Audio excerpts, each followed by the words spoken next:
안녕하세요. 저는 40대 초반 여자입니다.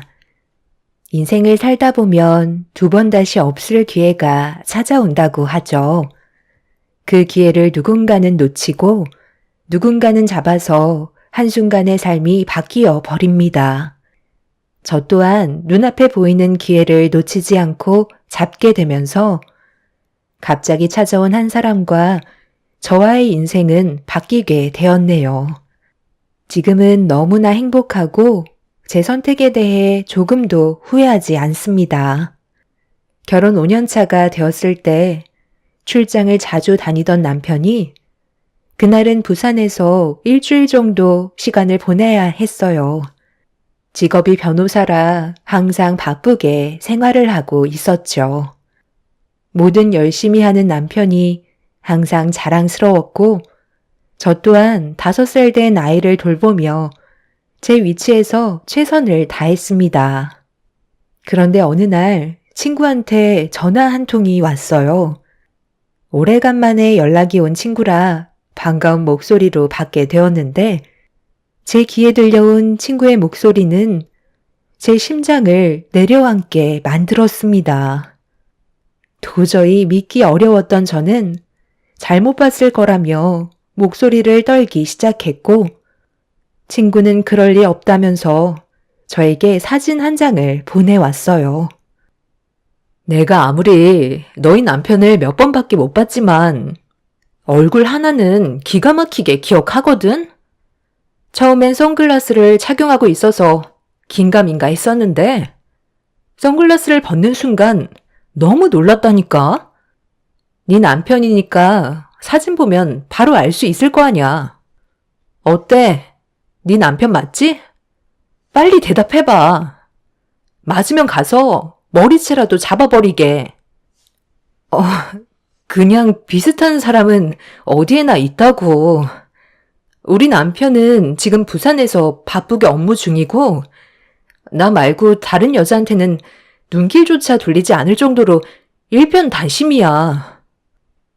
내가 지금 있는 곳이 부산이고 여기가 해운대 해수욕장이야. 확실하게 맞는 거지? 그냥 부인하고 싶은 것 뿐이잖아. 내가 오늘 증거물을 최대한 많이 보내줄 테니까 너는 앞으로 어떻게 해야 될지 고민이나 해봐. 내가 봤을 때 옆에 있는 여자랑 갈 때까지 간 것 같아.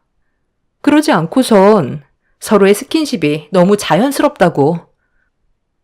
친구의 말을 믿고 싶지 않았지만 저에게 계속해서 보내는 사진들은 남편임을 확신시켜 주었고 너무 큰 충격을 받게 된 저는 그 자리에 주저앉고 말았네요. 친구와 전화통화를 끊은 뒤 계속해서 전송되는 남편과 의문의 여자는 어디서 많이 본 듯한 사람이었어요. 눈물이 앞을 가려 제대로 확인하기 위해 학대에서 남편 옆에 붙어있는 여자를 보는 순간 확실히 알 수 있었고 남편과 그동안 손발 맞춰 함께 일을 해왔던 변호사 동료 여자였습니다. 저와도 어느 정도 친분이 있고 가끔 모임이 있을 때 남편이 저를 데려간 적이 몇 번 있었는데 그때마다 항상 주위에 있어서 인사를 주고받던 사이였는데 그 여자가 남편에게 흑심을 품고 있었다는 건 상상조차 하지 못했었네요. 너무 크게 배신을 받게 된 저는 앞으로 어떻게 살아야 할지 몰라 너무 막막했고 그 두 사람을 절대로 용서해 주고 싶지 않았어요. 그리고 친구에게 마지막으로 전송된 한 장의 사진을 보는 순간 손에 쥐고 있던 핸드폰을 세차게 던져버리고 말았습니다. 남편이 동료 변호사와 함께 호텔의 한 방에 같이 들어가는 모습을 보게 되었고 남편의 품에 기대어 있는 동료 변호사를 당장이라도 부산으로 달려가 머리채를 휘어잡고 싶을 만큼 분노하고 말았습니다. 하지만 상대는 변호사라 호락호락하지는 않을 것 같아 최대한 침착하게 행동을 해야 했어요. 복잡해진 머릿속을 정리하며 깊은 생각에 빠져있던 그때 타이밍도 참 웃긴 게 시모에게서 전화가 왔습니다. 지금의 상태에선 받고 싶지 않아 시모의 전화를 무시했고 핸드폰 전원을 꺼버리려고 하는 순간 현관문을 두드리는 소리가 들렸어요. 천천히 다가가 누구시냐고 물어보자 시모가 왜 전화를 안 받냐고 저에게 화를 내셨네요. 시모가 집에까지 찾아오실 거라곤 전혀 예상하지 못했는데 갑자기 방문을 하셔서 일단 급하게 문을 열어드렸습니다. 너 울었니? 눈이 왜 이렇게 빨갛게 충혈된 거야? 전화를 했으면 바로 받을 것이지. 뭘 하고 있었길래 내 전화를 무시하고 있었던 건데? 계속 정신 나간 여자처럼 그러고 있을래? 너 혹시 지금까지 자다가 깬 거야? 내 아들은 밖에서 힘들게 일을 하고 있는데 너는 집에서 잠이나 퍼질러 자고 있어? 사는 게 아주 편하지? 지금 바로 우리 집에 갈 거니까 짐부터 싸라. 아마 며칠은 있어야 할 거다. 상황 설명은 가면서 해줄 테니까 멍 때리지 말고 빨리 움직여. 시모는 저를 다그치며 시댁에 급하게 가야 한다고 이유도 설명해주지 않은 채 재촉하셨습니다. 남편 때문에 정신적인 충격이 가시지 않은 상태에서 몸은 제대로 움직여주지 않았지만 시모의 다그침에 제 몸은 자동으로 지시를 따르고 있었네요. 그렇게 짐을 챙긴 다음 시모와 아이를 태우고 힘겹게 시댁으로 향했어요. 이번에 아주 중요한 손님들이 오는데 너 역할이 상당히 중요하다. 가면 해야 될 일이 정말 많거든. 정신없을 테지만 그래도 우리 집에 며느리로 들어온 이상 해야 될 일을 피할 수는 없으니 불만 가지지 말고 손님 오기 전에 최대한 서두르도록 하자. 끝나면 내가 일당 두둑이 챙겨줄 테니까. 알겠지? 그러니까 지금 어머님 지인분들 오신다고 노동해 달라는 건가요? 차라리 저를 시키는 것보다 전문적으로 음식을 만들어 줄 수 있는 분들한테 도움을 받는 게 좋지 않겠어요? 제가 오늘은 어머님 댁에 들어가 음식을 준비할 만큼의 컨디션이 아니거든요. 그리고 출장 뷔페도 사람들이 많이 이용하니까 음식 준비하시는 게 번거로우시면 그런 것도 나쁘진 않을 것 같은데 이번만큼은 그렇게 하시면 안 돼요. 제 입장도 어느 정도는 생각해 주셔야죠. 얘 봐라. 네가 언제부터 내 말에 토를 달았니? 내가 하자고 하면 너는 군말 없이 조용히 따르면 되는 거야. 사람들이 입이 얼마나 고급인데 그깟 뷔페 음식으로 대접할 거면 애초에 초대도 하지 않았어. 쓸데없는 말 하지 말고 운전이나 똑바로 해라. 그리고 왜 이렇게 천천히 가는 거야? 시간 없으니까 밟으라고. 시모는 제 아이를 안고 있는 상태에서 목소리를 높이셨고 아이는 시모의 언성에 놀랐는지 울음을 터뜨리고 말았습니다. 남편 때문에 이미 정신이 반쯤 나가 있는 상태인데 시모까지 한술 더 뜨고 있었네요. 워낙 성격이 불같으신 분이라 운전 중에 괜히 심기 불편하게 만들면 사고라도 나게 될까봐 어쩔 수 없이 시댁으로 향하게 되었고 시모의 지시대로 몸을 움직일 수밖에 없었네요. 시댁에 도착하자마자 정신없이 음식을 준비하고 있는데 갑자기 이게 뭐 하는 건지 모르겠더라고요. 남편은 회사 동료와 바람이 나서 호텔방으로 들어갔는데 시모 옆에서 음식이나 만들고 있는 제 자신이 너무 한심스럽게 느껴졌어요. 너 뭐하고 있어? 빨리빨리 움직이래도. 얘가 오늘따라 왜 이래? 시애미가 도와달라고 부탁하는 건데 그게 그렇게 싫은 거야? 하기 싫은 티 팍팍 내면서 꼭 그렇게 행동해야 되겠냐고. 이래선 손님들 오기 전에 아무것도 안 되겠다. 음식 가짓수라도 맞추게. 뷔페라도 시켜야지.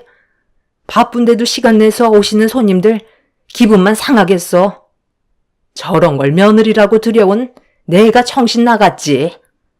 너 때문에 내 일정 전부 망치면 그땐 각오하는 게 좋을 거야. 사람들 앞에서 아주 망신을 줄 거라고. 그러니까 애초에 제가 뭐라고 그랬어요. 그냥 뷔페 시키라고 했잖아요. 제 말을 끝까지 안 들으시다가 결국 이게 뭐예요? 오늘 음식 준비할 기분이 아니라니까요. 손님들 응대하는 것도 사람 시켜서 하세요. 저는 그만 들어가 보도록 할게요. 며느리가 무슨 평생 무료 봉사하러 들어오는 노동자인 줄 아세요? 너 오늘 무슨 일 있니? 평소에는 내 말 한마디면 죽는 신용이라도 하던 애가 오늘따라 완전 딴 사람처럼 행동하고 우리 집안 식구가 된 지 5년이나 됐으니까 이제 할 만큼 했다 이거야? 막 나가도 된다는 거니? 마지막으로 경고하겠는데 내 집에서 한 발짝이라도 나가려고 한다면 그땐 내가 널 절대 가만두지 않을 거다. 그러시던지요. 저도 더 이상은 이렇게는 못 살겠어요. 갈 때까지 한번 가보자고요. 그동안 제가 어머님이 시키는 거 불만 가진 적 있었나요? 오늘만큼은 그냥 저 좀 내버려 두세요. 사람이 언제나 한결같이 행동할 수는 없는 거잖아요. 그리고 멋대로 찾아오시고 어머님 하고 싶은 대로 하시는 거 정말 마음에 안 든다고요. 며느리는 무조건 시모가 시키는 대로 따라야 한다고 저보다 더 큰 목소리로 화를 내시더니 나가려는 저를 붙잡으셨습니다. 아이를 안은 상태에서 한쪽 손에는 짐을 들고 있었기 때문에 저를 붙잡고 놓아주지 않는 시모를 저항하기가 힘든 상태에서 어려움을 겪고 있는데 아이를 안고 있는 걸 알면서 저를 강하게 밀어버리셨어요. 순간적으로 넘어질 뻔한 저는 시모의 행동에 너무 큰 충격을 받았고 결국 남편이 바람 피우고 있다는 말을 꺼내며 화를 내고 말았습니다. 시모는 제 말에 당황하셨는지 말을 더듬으시길래 핸드폰을 꺼내 들어 남편과 동료 변호사가 함께 호텔방으로 들어가는 모습을 보여주었고 그 모습을 본 시모는 받아들이기 힘드셨는지 제가 들고 있던 핸드폰의 사진을 다시 확인해 보길 원하셨어요. 하지만 저는 뺏기지 않으려 다시 주머니에 집어넣은 다음 그날 제가 왜 제정신이 아니었는지 설명을 하게 되었네요. 시모는 저를 바라보시며 앞으로 어떻게 할 건지 물어보시길래 이혼이 당연한 거 아니냐며 소리를 질렀어요. 누구 마음대로 이혼이야? 너는 절대 이혼 못한다. 우리 집안에 흠집 나는 건 절대 용납할 수 없다고. 당장 핸드폰에 있는 사진 전부 다 지워라. 얼마나 중요한 증거물인데 제가 왜 지워야 되는 거죠? 어떻게 하면 둘 다 변호사 생활을 말아먹게 할 수 있을지 지금 상당히 고민 중이거든요. 너 내가 뒷목 잡고 쓰러지는 걸 기어이 봐야 속이 후련하겠니? 오늘 일은 내가 잘못했다. 그러니까 일단 진정하고 내 말부터 좀 들어봐라.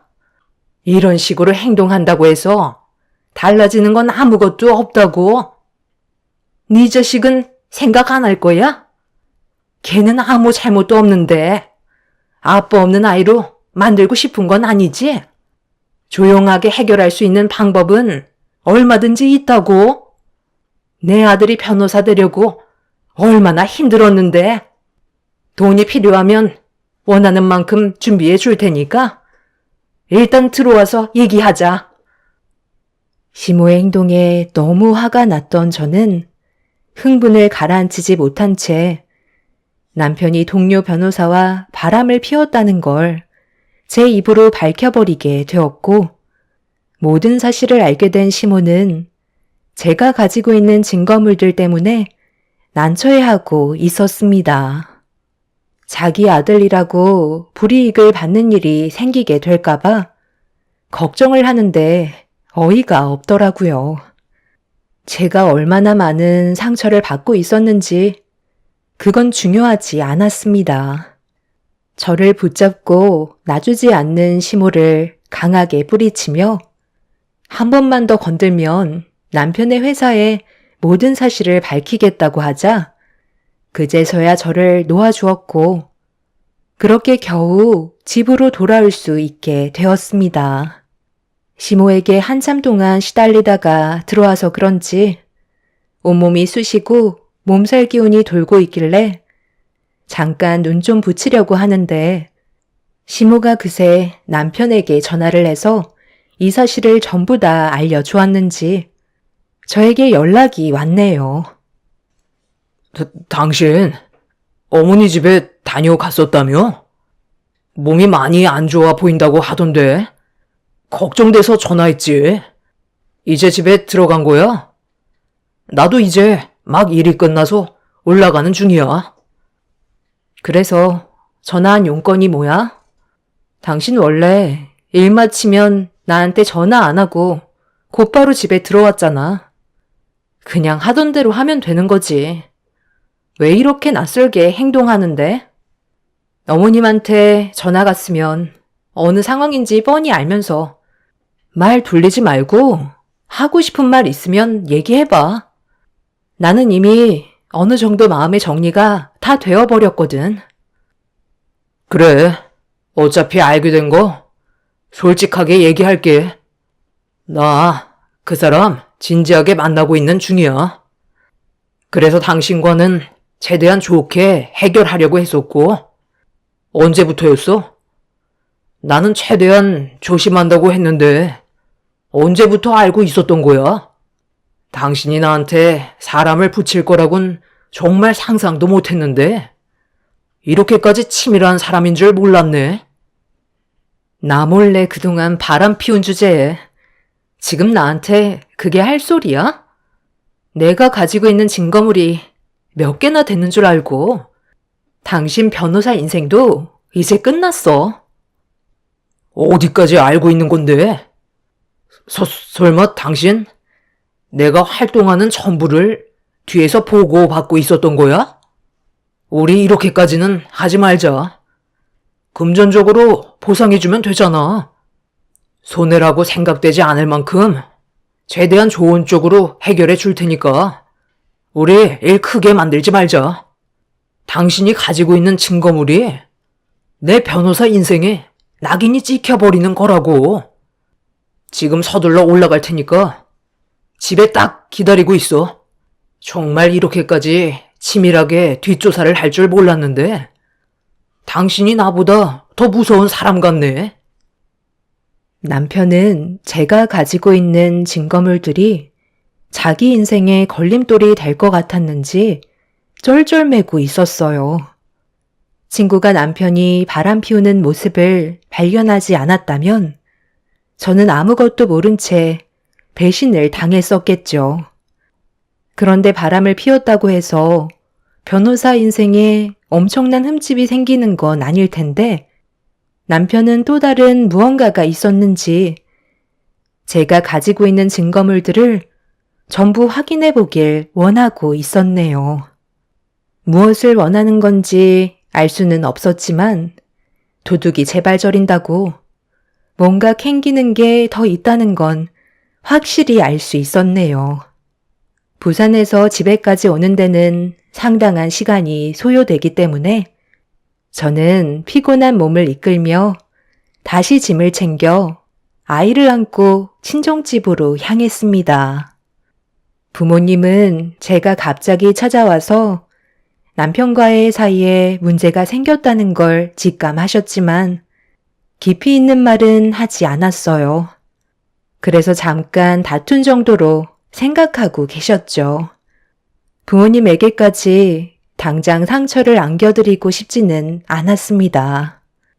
남편은 많이 급했는지 부산에서 집에까지 상당히 빠른 시간 내에 도착을 했고, 제가 집에 없다는 걸 확인한 남편은 저에게 계속해서 전화를 시도했어요.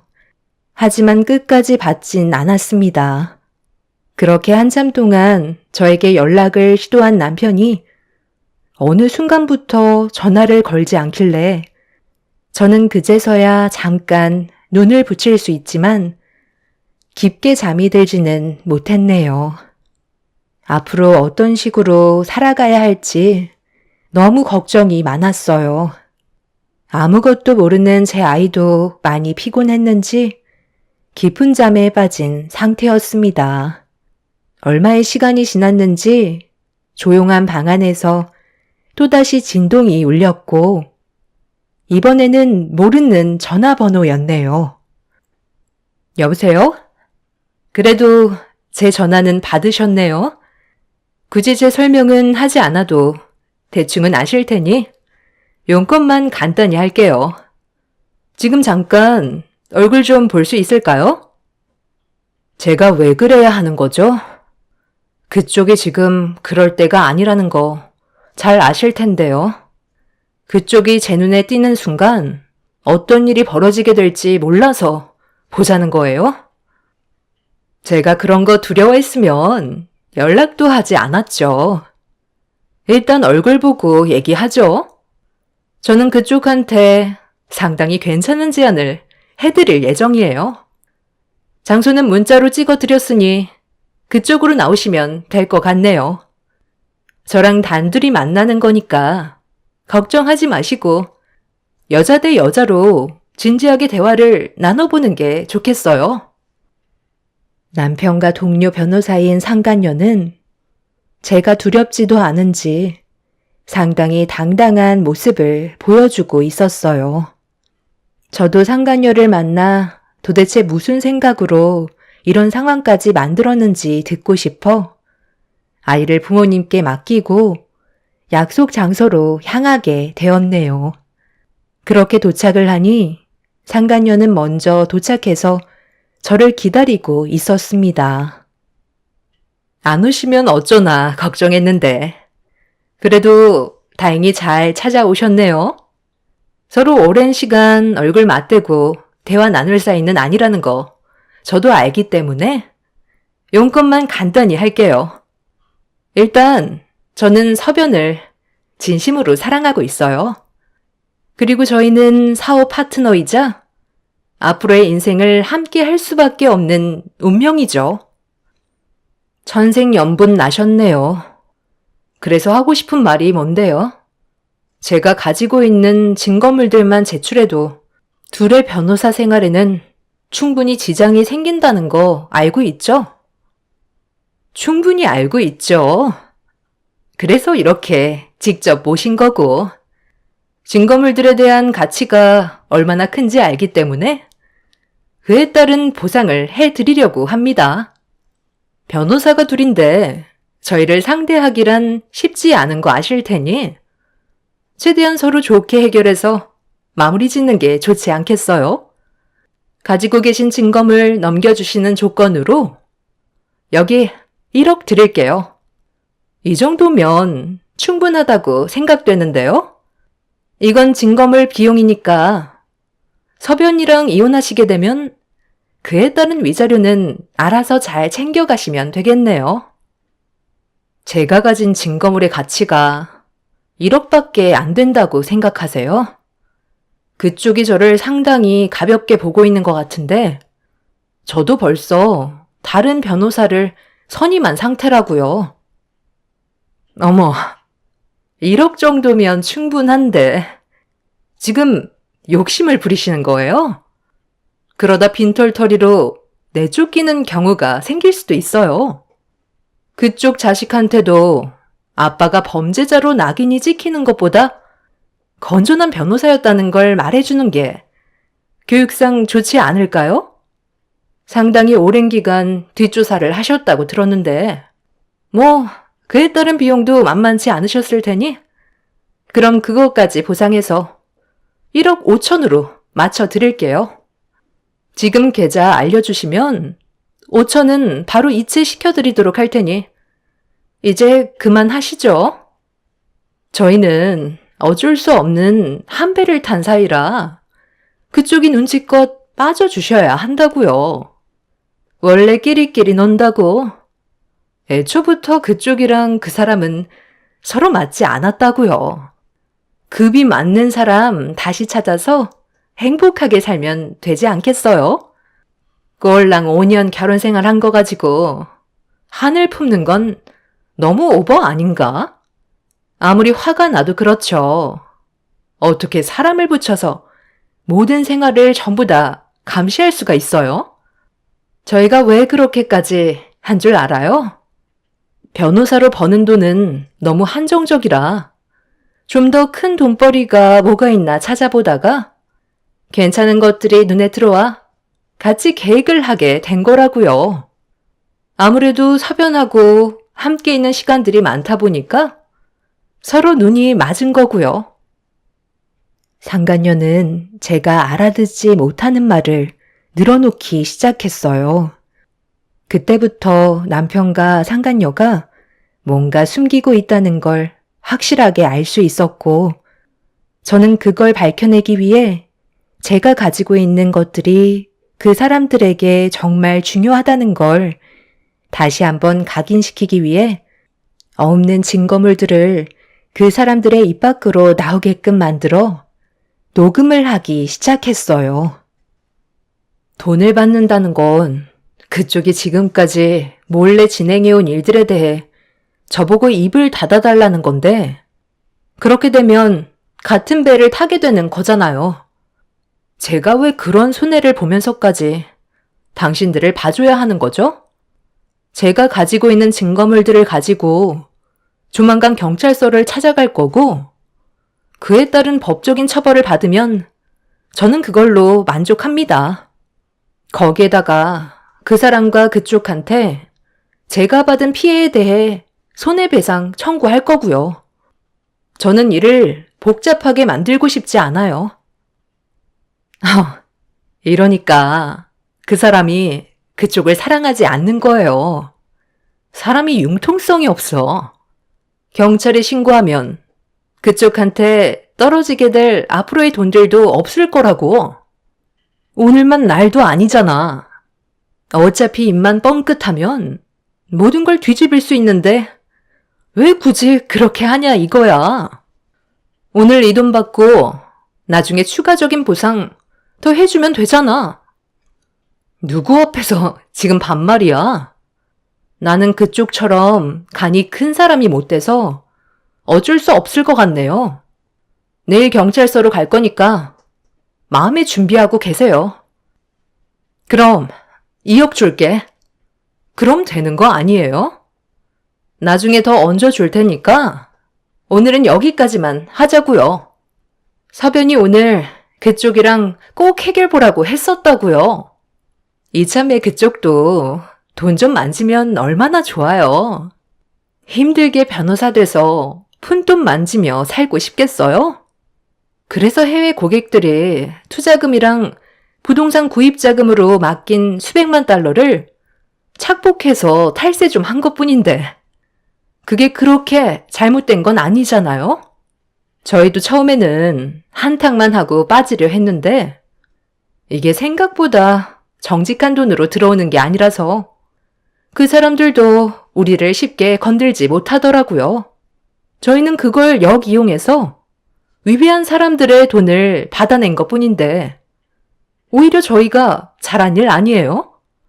그 중에서 정말 힘들게 돈 벌어서 투자하려던 사람들도 간혹 있다 한들 사기를 당한 사람들의 머리가 멍청해서 당한 것뿐인데 자기 탓을 해야지 어쩌겠어요? 그러니까 이 돈 받으시고 증거물만 지워주면 앞으로 또 돈이 들어오면 연금처럼 꽂아 드릴 테니 이제 그만하자고요.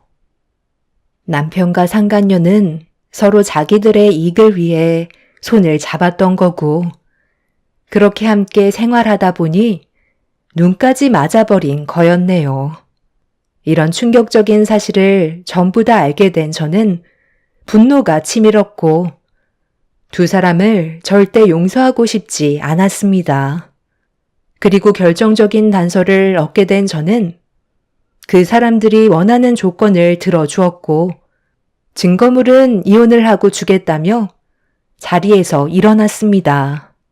저는 가만히 있었는데 자기들의 인생에 위험을 느끼고 있었는지 알아서 전부 다 술술 불었고, 저는 이 상간녀에게 들었던 대화 내용이 담겨있는 녹음 파일을 몇 번이나 재생해 어떤 상황으로 흘러가고 있는지 정확하게 파악한 다음 남편한테 전화를 걸어 당장 집으로 들어오라며 불러드렸네요. 제 눈치를 보며 들어온 남편한테 가까이 다가가 우선적으로 제가 받았던 배신에 대한 응징을 남편의 뺨에 손을 올려 붙이면서 풀어버렸고, 다음날 바로 이혼하자며 앞으로 있을 위자료에 대한 보상이나 철저하게 잘해주라고 확답을 받기 위해 조건을 내밀었어요. 내가 당신이랑 바람난 여자를 만나고 왔다는 거 이미 들었으니까 알고 있지? 사람이 어떻게 그럴 수 있어? 당신을 믿고 큰 돈을 맡긴 사람들인데 그걸 이용해서 아무 죄 없는 사람들의 돈을 갈취하는 게 변호사가 할 짓이야? 나는 그래도 당신이 항상 열심히 살아가는 모습이 너무 보기 좋았었는데 그게 전부 다 사기를 치려고 계획한 일인 줄은 정말 상상도 못했었다고. 내가 가진 증거물을 받고 싶다면 원하는 조건을 전부 다 들어준 다음 건네줄 거야. 그래야 나도 어느 정도 안심이 될 것 같아. 원하는 대로 이혼은 해줄 테니까 그에 따른 피해에 대한 금전적인 보상은 깔끔하게 처리해줬으면 좋겠어.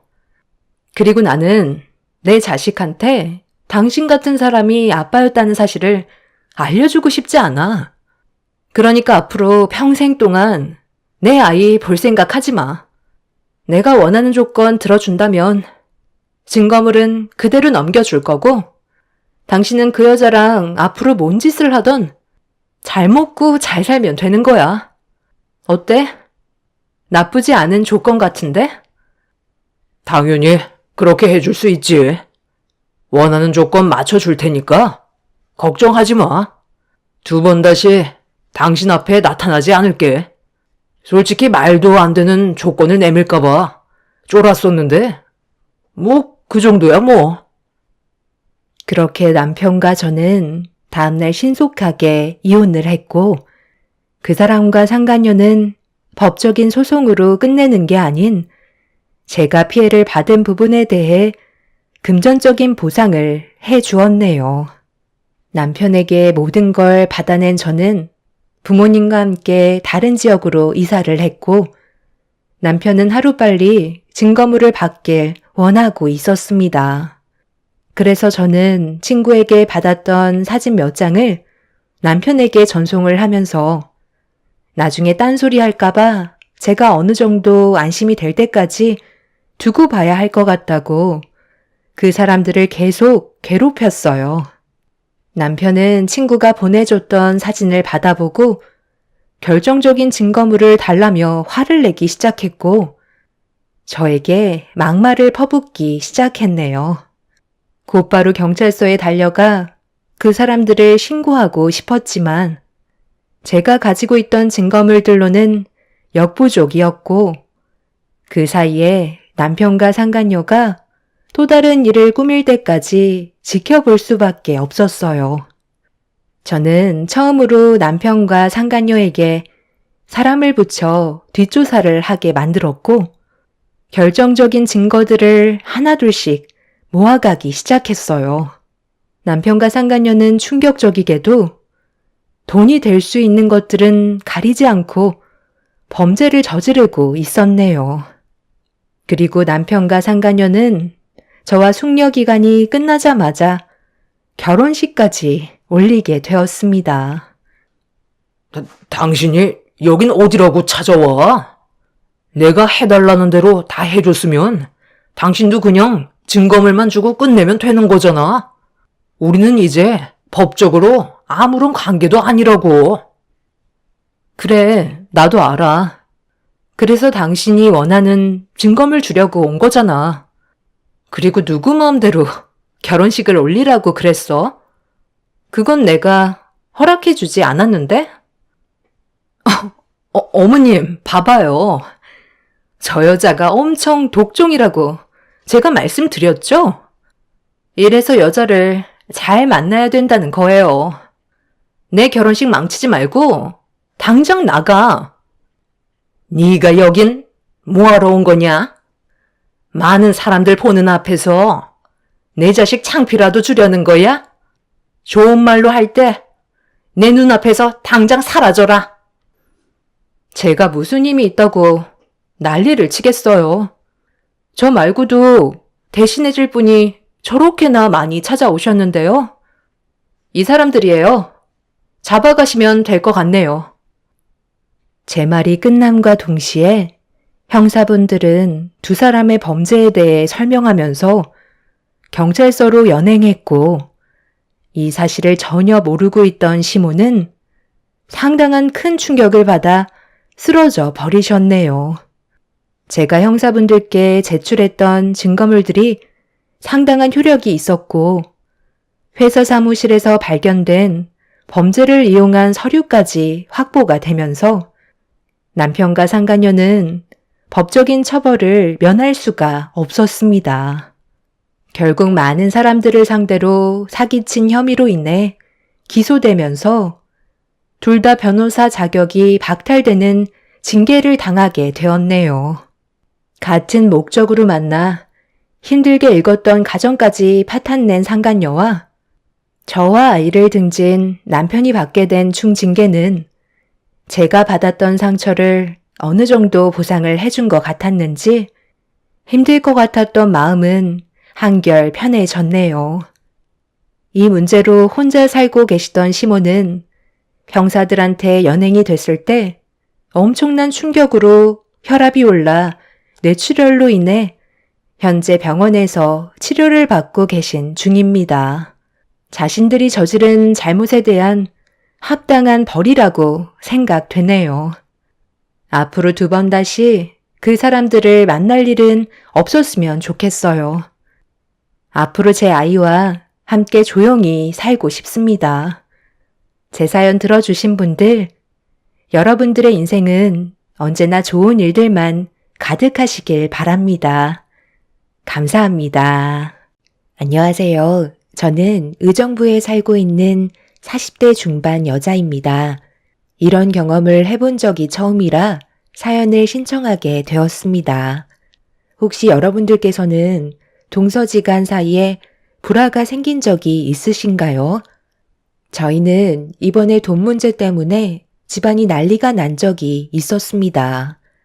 시댁 집안의 며느리로 들어온 지 한 13년 정도 된 것 같네요.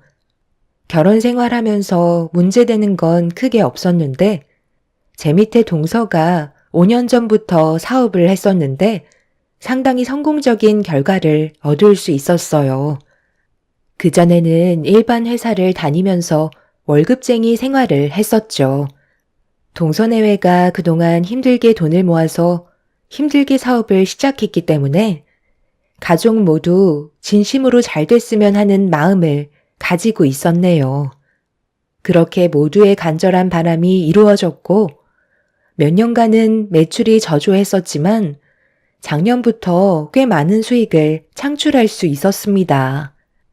시동생은 혹시 모를 일을 대비해 다니던 회사를 퇴사하지 않고 퇴근하면 동서의 사업장에 찾아가 일손을 도왔습니다. 동서가 버는 수익이 눈에 띄게 커지기 시작하자 시부모님께서도 대박 났다며 적극적으로 일손을 도우실 정도로 잘 되고 있었죠. 시동생이 연봉 4천 정도 되는데 동서가 연봉 5천을 넘게 벌고 있으니 둘이 합해서 연 1억 가까이 수익을 올리게 되었고 밀려있던 대출도 눈에 띄게 줄어들고 있었습니다. 그런데 여기서 문제가 하나둘 생기기 시작했어요. 사업을 하기 전에는 연 2,500 정도 벌던 동서가 연 5천의 수익이 지속적으로 들어오게 되자 가족들을 대하는 태도에 변화가 생기게 되었죠. 이 정도야 뭐. 얼마 나오지도 않았는데 오늘은 제가 사도록 할게요. 맛있게들 드셨어요? 다음에는 더 좋은 곳에서 모이도록 해요. 오늘은 다른 날보다 매출이 많이 나왔거든요. 계속 이런 식으로만 지속된다면 저희도 금방 떼부자 되겠어요. 이 사람이랑 함께 버는 돈이 연 1억인데 이 정도 음식값이야. 얼마든지 내줄 수 있죠. 나도 가서 일손을 도와봐서 아는데 쉽게 버는 돈도 아니더구만. 같이 나눠서 내면 되는 걸 혼자 결제할 필요 있니? 있을 때 아껴야 되는 거야. 없을 때 아끼면서 살아왔는데 풍족하게 살고 있는 지금도 아끼라고요? 버는 만큼 쓴다고. 이런 것도 다 능력이 되니까 제가 사는 거죠. 안 그래요, 형님? 돈은 벌 때는 힘든데 쓸 때는 쉽게 나가는 게 돈이잖아. 동서가 가족을 위해 외식비를 지불하고 싶은 마음은 잘 알고 있어서 너무 고마운데 우리가 모임 때를 대비해서 만들어 놓은 회비가 따로 있잖아. 그걸로 충당하면 되니까 혼자서 부담 가질 필요 없을 것 같아. 동서가 매달 월급 받았을 때를 생각하면 피 같은 돈이잖아. 그때는 200 정도 월급을 받았기 때문에 모임 가지는 것도 부담스러워 했었고 회비 내는 것도 꺼려할 정도였는데 그때와 지금은 많이 변하긴 했지만 과거를 되돌아보고 지출 소비를 줄이면 앞으로 더 많은 돈을 저축할 수 있을 거야. 여자가 직원들 월급 주고 시부모님 용돈까지 챙겨드린 뒤 동서한테 돌아가는 연봉이 5천이면 정말 대단한 거잖아. 힘들게 번 만큼 과거에 힘들었을 때를 생각하면서 최대한 많이 저축했으면 좋겠어. 사업장 오픈하는데 대출빚도 아직 다 못 갚았다며. 동서랑 서방님이 앞으로 잘 됐으면 하는 마음에 하는 말이니까 서운하게 생각하는 건 아니지? 오늘 외식 비용은 회비로 지출하도록 할게. 참, 형님이 제 앞에서 그런 말을 하니까 너무 웃긴 거 알아요? 저는 연 5천의 수익을 내고 있는데 형님은 연 3천 정도 된다면서요? 그런데 지금 누구 앞에서 주름을 잡는 거죠? 돈이 있는 만큼 베풀겠다는 거잖아요. 사주겠다는데 꼭 그런 식으로 말을 하셔야 돼요? 하기야, 형님은 워낙 절약하는 인생을 살아오셨고 연봉 5천을 찍어본 적도 없었으니 당연히 손이 작을 수밖에 없죠. 과거를 되돌아보라고요? 그때의 삶이 부족했었으니까 현재에 감사하며 살라고요? 제가 운영하는 사업이 망할 거라고 생각하는 건 아니시죠? 지금 버는 수익보다 더 많이 상승할 테니 제 앞에서 걱정한다는 그런 가식 안 떨었으면 좋겠어요. 재수씨, 지금 말이 너무 심하잖아요. 이 사람이 음식값 내는 거 부담 주는 게 싫어서 회비로 결제하겠다는 거고 걱정돼서 몇 마디 해준 걸 가식이라고요? 남편은 동서의 태도에 기분이 많이 안 좋았는지 한 소리 하게 되면서 분위기는 안 좋게 흘러가기 시작했어요.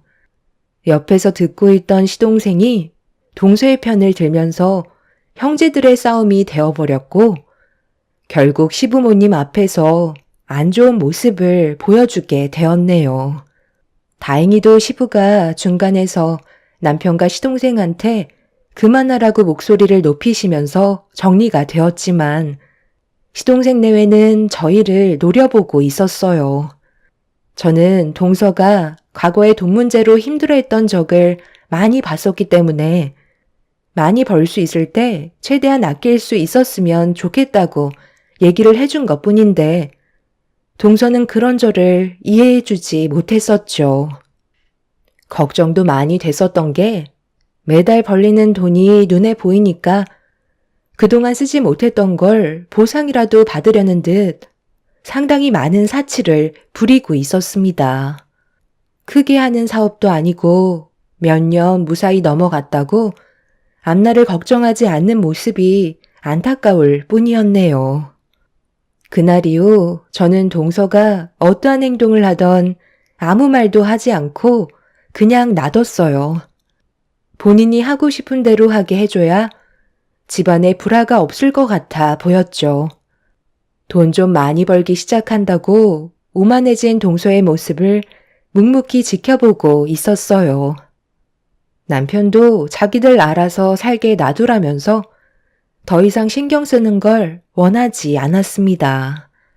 그런데 몇 달이 지나고 오래간만에 시댁에 모임을 가지게 되었는데 남편과 차에서 내리는 순간 외제차 한 대가 들어오더라고요. 그리고 그 차에서 내린 사람은 다름 아닌 동서내였어요. 상당히 비싸 보이는 외제차에 입이 떡 벌어졌는데 더 큰 문제는 몸에 걸치고 있는 것들이었어요. 온갖 명품을 걸치고 있길래 어떻게 된 거냐고 물어보니 필요해서 구입했다는 말을 하며 저를 위아래로 훑어보고 있었어요. 그러면서 한다는 말이 부러우면 저보고도 필요한 걸 사라고 하는데 너무 어이가 없어서 동서를 멍하니 바라보고 있었네요. 왜 그렇게 쳐다보세요? 제가 또 아무 생각 없이 돈을 흥청망청 쓴 것 같아 그래요? 제 사업 규모가 작다 해도 그래도 사장인데 이 정도는 갖춰야 하지 않겠어요? 그래야 남들이 저를 우습게 안 볼 테고 제 이미지에 타격을 안 받죠. 무조건 아낀다고 해서 좋을 거 하나 없어요. 형님은 이런 거 무서워서 구입도 못하죠? 어쩌겠어요. 살아가는 환경이 다르잖아요. 월급쟁이였을 때는 저도 걸치고 있는 것들 평생 구경도 못 해볼 줄 알았는데 돈이 사람을 바꾸더라고요. 제가 언제 이런 외제차 타보고 명품 걸쳐 보겠어요? 잘 벌고 잘 나갈 때 최대한 많이 누려야죠. 대출을 하도 많이 받아서 돈 버는 족족 나가게 생겼지만 지금 이대로면 금방 갚죠. 내 눈으로 보는 것만도 동서 연봉의 배를 넘는 금액을 지출한 것 같은데 이러다 정말 큰일 나면 어쩌려고 그래. 예전의 모습은 하나도 찾아볼 수가 없을 정도로 정말 많이 변한 거 알아?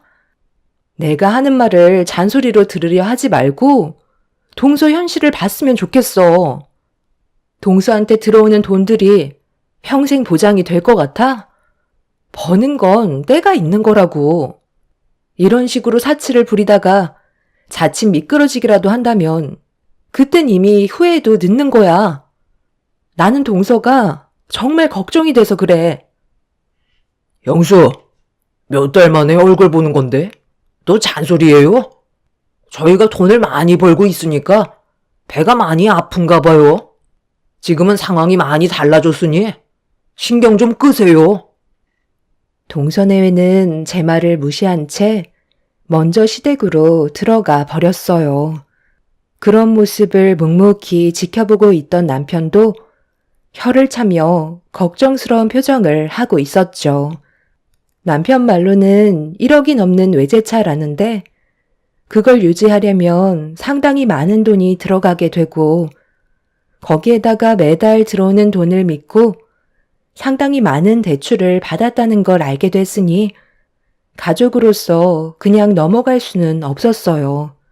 동서내외한테 받은 상처가 많았지만 손윗사람으로서 그리고 동서보다 인생 경험이 많은 저였기 때문에 쓴소리는 해야 되는 게 맞는다고 판단하게 되었네요.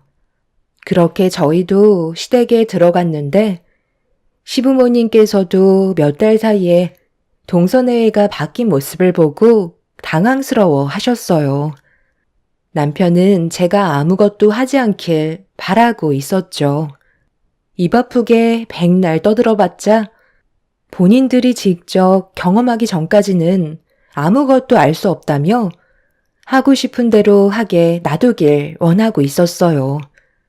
남편의 말도 일리가 있었기 때문에 어쩔 수 없이 동서내외를 묵묵히 지켜보고만 있었는데 시부모님께서 많이 불편하셨는지 입을 여셨네요. 너희들이 어떻게 살던 행복하게만 지내면 나는 바랄 게 없다만 지금의 모습을 봤을 때 내가 느낀 건 이건 좀 아닌 것 같다는 생각을 가지게 되었다. 돈을 버는 목적이 뭐야? 다 잘 먹고 잘 살자고 힘들게 땀 흘려 돈을 버는 거잖아?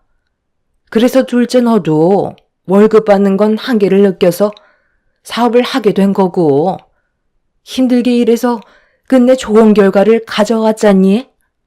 거기까지는 정말 마음에 들었었다. 그런데 문제는 네가 지금 하는 행동들이 무리가 있어 보인다는 거야. 먹고 싶은 거, 사고 싶은 거 다 좋긴 하지만 여기서 하나 착각하고 있는 것 같은데 앞으로 쭉 상승세를 유지할 것 같니? 분명 한계라는 게 찾아오겠지. 그때가 되면 다른 방법을 찾아보려 하겠지만 문제는 업종을 변경하려 해도 자금이 부족하게 되면 또다시 대출을 더 받아야 한다는 거다. 평생 빚만 갚다가 세상을 떠나는 인생을 원하는 건 아닐 텐데 너희들이 하는 행동들은 하루 벌어 하루 먹고 사는 그런 삶을 살아가고 있는 것 같아 걱정이라는 거야. 너희들이 지금 걸치고 있는 명품들과 밖에 세워져 있는 고급 외제차는 너희 기준에도 맞지 않는 사치품에 불과하다는 걸 말해주고 싶었다. 부자일수록 오히려 소박하게 없는 듯 지내는 거 모르니? 사람 인생 한 치 앞도 모르기 때문에 부자들은 오히려 최대한 많은 돈을 저축하려고 시간을 사용하지만 너희들은 지금 반대로 하고 있잖니. 오늘 무슨 날이에요? 아니 오래간만에 얼굴 본 건데 왜 다들 지적만 하고 달라진 모습에는 좋은 말을 해주지 않는 거죠? 이런 쓸데없는 말 들으려고 온 거 아니에요. 그래, 너가 자랑을 하고 싶은 마음 충분히 이해는 하는데 그래도 시부모가 충고를 하면 받아들일 줄 알아야지. 언제부터 시부모 말을 무시하게 된 거냐? 돈이 너희들을 집어삼켰고 결국 뼈 아픈 경험을 하게 될 거다. 아버님까지 그렇게 생각하고 계시는 거예요? 그냥 부럽다, 좋겠다 한마디씩만 하면 되는 거지. 꼭 배 아픈 티를 이런 식으로 내셔야들 해요? 기분만 잡쳤어 정말. 저 그만 돌아가요. 동서내외는 자기들이 알아서 할 텐데 다들 왜 이렇게 오지랖이냐면서 시부모 앞에서 화를 냈어요. 시동생 또한 저희들을 보며 짜증난다고 험한 말을 입 밖으로 내뱉어 버렸네요. 그렇게 동서내외는 과거의 모습은 전혀 찾아볼 수 없을 만큼 변해 있었어요. 남편은 걱정돼서 한 말인데 듣기 싫으면 당장 눈앞에서 사라지라며 큰 소리로 화를 내게 됐는데 그동안의 결혼 생활 동안 그렇게까지 화가 난 모습은 처음 볼 정도로 가족 간의 관계는 정말 좋았었어요. 하지만 그런 과거를 한 번에 뒤집을 만큼 동서내외의 행동들은 잘못된 거였고 서로는 안 좋은 관계로 흘러가 버리고 말았죠. 그날 이후로 서로는 더 이상 연락도 주고받지 않을 만큼 많은 상처를 받게 됐는데 어느 날 저희 가족은 외식을 하던 날 엄청난 사건이 터지고 말았습니다. 기분 좋게 식사를 하던 도중 레스토랑의 문을 열며 들어온 동서내외와 눈이 마주치게 됐는데 저희 가족을 보고도 모른 척하며 다른 자리에 앉더라고요.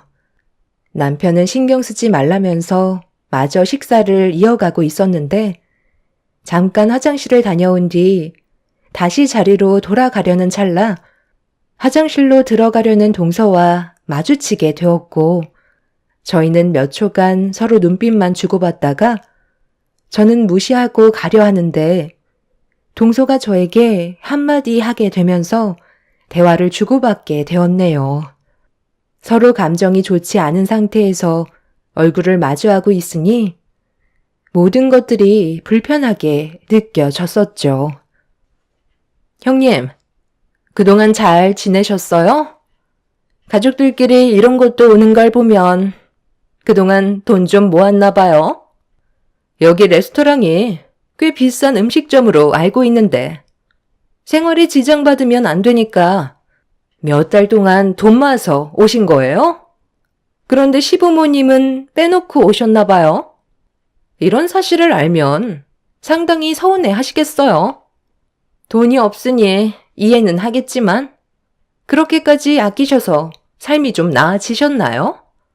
오늘은 제가 사업을 시작한 이후 매출이 제일 높았던 날이라 기분 좀 내려고 온 거였는데 여기서 형님을 마주칠 거라곤 전혀 예상하지 못했거든요.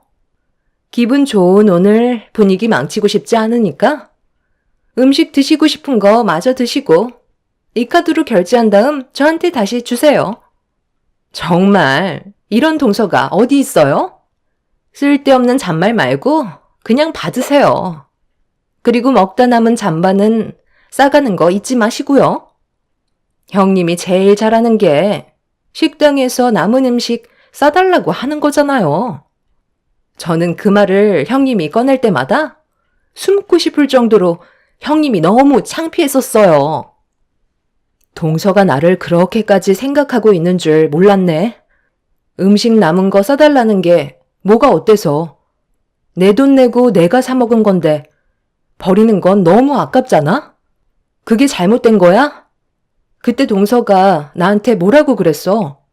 정말 알뜰하다며 본받고 싶다고 하지 않았어? 그런데 그 모든 것들이 전부 가식이었던 거야? 그리고 동서가 그동안 나를 어떻게 생각했는지 모르겠지만 나 그렇게 못 사는 형편 아니야. 가족들끼리 레스토랑에 와서 외식할 수 있을 정도의 능력은 충분하다고. 카드는 받을 생각 없으니까 넣어두고 앞으로 시부모님께 어떻게 할 건지 그거나 생각해. 관계 회복이 우선 아니겠어? 그럼 우리 대화 끝난 거지? 오늘도 온갖 착한 척은 형님 혼자 다 하네요. 꼴랑 연봉 3천 가지고 제 앞에서 큰 소리 치는 거예요? 번데기 앞에 주름 잡는 것도 아니고 그 정도 돈은 누워서도 번다고요. 정말 가짠지도 않아서. 동서는 착한 척하는 제가 꼴보기 싫다며 들고 있던 카드를 면전에 던지면서 얼굴에 맞게 되었어요. 손이 사람으로서 항상 좋은 모습만 보이려 노력했고 그동안 동서에게 많은 도움이 되어주려 노력을 했었는데 동서는 그런 저를 항상 아니꼽게 생각하고 있었다는 거에 너무 큰 실망을 하고 말았습니다. 저는 결국 참아왔던 분노를 터뜨리게 되면서 동서의 코를 납작하게 만들어버리게 되었네요.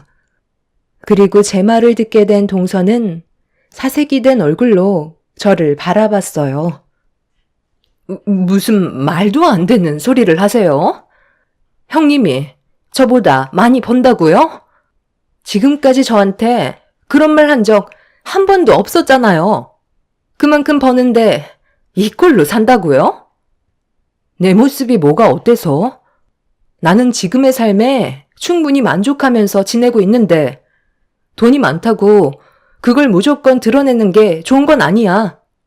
그리고 내가 왜 그동안 숨기고 있었는데 동서랑 서방님이 매달 벌어들이는 월급이 얼마인지 뻔히 알고 있는 상황에서 내가 얼마 벌고 있다고 얘기하면 동서는 기분이 어떨 것 같아? 열심히 살고 있는데 사기가 떨어지겠지? 그래서 지금까지 아무 말도 하지 않았어.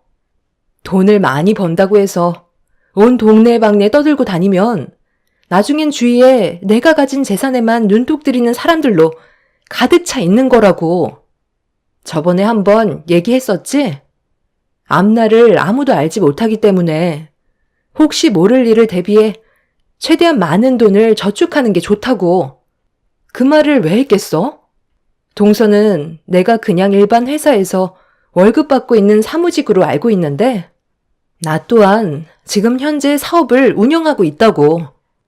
그런데 과거에 크게 한번 미끄러지면서 사업에 지장이 생겼고 꽤 큰 손실을 입게 되면서 적자를 면하지 못했었어. 그런데 내 수중에 돈이 많이 부족하다는 걸 알게 되면서 사업하면서 벌어왔던 돈들을 아끼지 않고 썼던 시간들이 너무 후회가 되더라고. 그때 내가 한 푼이라도 더 모아두었다면 사업을 운영하는데 도움이 많이 됐었겠지. 내가 먼저 걸어왔던 길이었기 때문에 동수한테 조언을 해줬던 거고 내 말에 귀 기울여 줄 거라 믿고 있었어. 하지만 단 한 번도 내 말은 들어주려 하지 않고 오히려 잔소리로 생각하는데 무슨 말을 더 하겠어? 동서가 지금 버는 돈이 많다고 생각하는데 절대 많은 돈이 아니고 그 돈은 동서 옆에 평생 머물러 있지 않아. 언젠가 잘못될 수도 있는 거고 그때 돼선 지금 이런 사치들이 후회로 돌아오게 될 거라고. 나는 오늘 이 시간 이후로 동수한테 어떠한 일이 찾아와 도움이 필요하게 된다 해도 절대로 도움 주는 일은 없을 거니까 그 잘난 맛에 사는 인생 멋지게 한번 살아봐. 자기보다 돈을 많이 벌고 있다는 걸 믿지 않는 동서한테 지갑에서 그달의 정산 급여 명세서를 보여주며 동서의 얼굴에 던져 버렸네요. 믿을 수 없다는 표정으로 바닥에 떨어져 있던 명세서를 주워들어 몇 번이나 확인을 하더니 동서는 시동생과 레스토랑을 급하게 빠져나갔습니다. 그 장면을 보게 된 남편이 어떻게 된 거냐고 물어보길래 저와 동서가 주고받았던 대화에 대해 알려주게 되었네요. 제가 동서보다 많은 돈을 벌고 있다는 걸 알게 됐다는 사실 때문에 상황이 안 좋게 흘러가게 될까봐 걱정을 하고 있었어요. 그동안 동서 내외에게 숨기며 살아왔었기 때문에 자신들한테 거짓된 행동을 보였다는 거에 기분이 나빴을 거라는 남편의 말이 걱정이 되긴 했었죠. 저는 꽤 오래전부터 카페 사업을 운영하고 있었는데요. 동서내외한테 비밀을 유지했던 건 저희와 동서내외가 계속 비교가 될까봐 조심스러웠던 것뿐이고 알려봤자 좋을 거 없을 것 같아 그동안 카페를 운영한다는 걸 알리지 않았습니다. 관광 명소 근처에 카페가 입점돼 있어서 평일 주말 할 것 없이 꽤 많은 손님들이 찾아주시는데 연 1억 정도의 순수익을 올리고 있는 상황이었죠. 그날 이후 동서내외는 저희들 앞에 나타나지 않았고 시댁에도 오지 않고 있었어요. 전화를 할까도 했었지만 괜히 서로 상처되는 말들을 주고받게 될까봐 조심스러운 부분들이 있었습니다. 어떤 계획을 세우고 있는지 전혀 알지 못하는 상황이라 신경이 쓰였는데 어느 날 시댁에서 시부모님과 시간을 보내고 있을 때 한동안 모습을 나타내지 않았던 동서내외가 시댁으로 들어왔어요. 연락 한 통 없이 오게 된 상황이라 시부모님도 그렇고 저희도 많이 당황스러웠는데 둘 다 얼굴이 반쪽이 되어 있는 상태였네요. 너희들 2번 다시 오지 않을 것처럼 하고 나가더니만 갑자기 찾아온 이유가 뭐니? 안색은 왜 이렇게 안 좋은 거야? 무슨 일이라도 생긴 거야? 어머님, 저 앞으로 어떻게 살아가면 좋을지 도저히 모르겠어요. 그동안 앞만 보며 열심히 살아온 것밖엔 없었는데 저희 사업이 망하게 생겼다고요. 아니, 그게 무슨 말이냐? 사업이 망하게 생겼다니? 여태까지 잘 되고 있었잖아. 언제부터였는데? 일이라는 건 안 풀릴 때도 있겠지만 크게 문제만 없다면 다시 제자리로 돌아올 수 있는 거 아니니? 너희들이 경험이 적어서 지금 많이 당황스러워하고 있는 것 같은데 이럴 때일수록 침착하게 해결해야지. 이게 다 형님 때문이에요. 저보다 잘 나간다는 그 한마디에 저는 더 많은 돈을 벌려고 무리하게 대출을 받은 다음 투자를 했는데 저희 돈을 들고 잠적해버려서 지금 사기치고 도망간 그 사람들 잡지 못한 상황이에요. 엎친 데 덮친 격이라고 사업에까지 지장이 생기게 되면서 직원들 월급에까지 구멍이 나게 되자 하나둘 떠나버리면서 지금은 사업 운영이 중지가 되어 버렸어요. 형님이 저한테 급여 명세서만 보여주지 않았다면 이렇게까지 안 좋은 상황은 오지 않았을 거라고요. 형님을 뛰어넘으려다가 이 사달이 난 거잖아요. 그러니 책임지세요. 저희가 받은 피해에 대해 전부 보상을 해주셔야 되겠어요. 뭐라고? 동서가 잘못된 판단으로 저지른 일들인데 그걸 왜 내 탓으로 돌려? 동서가 결정해서 움직인 거고 나한테 단 한 번이라도 상의한 적 있었어? 사업 확장을 위해 투자를 결정했다면 나한테 한 번이라도 물어볼 수 있는 거 아니었어? 동서는 내가 벌어들이는 돈에 눈이 멀어 앞뒤 안 가리고 행동해서 얻은 결과를 나한테 뒤집어 씌우려는 거야? 너무 어이가 없어서 지금 무슨 말을 해야 할지도 모르겠다. 어머님, 저희 먼저 들어가 볼게요. 동서 얼굴 보고 싶지 않네요.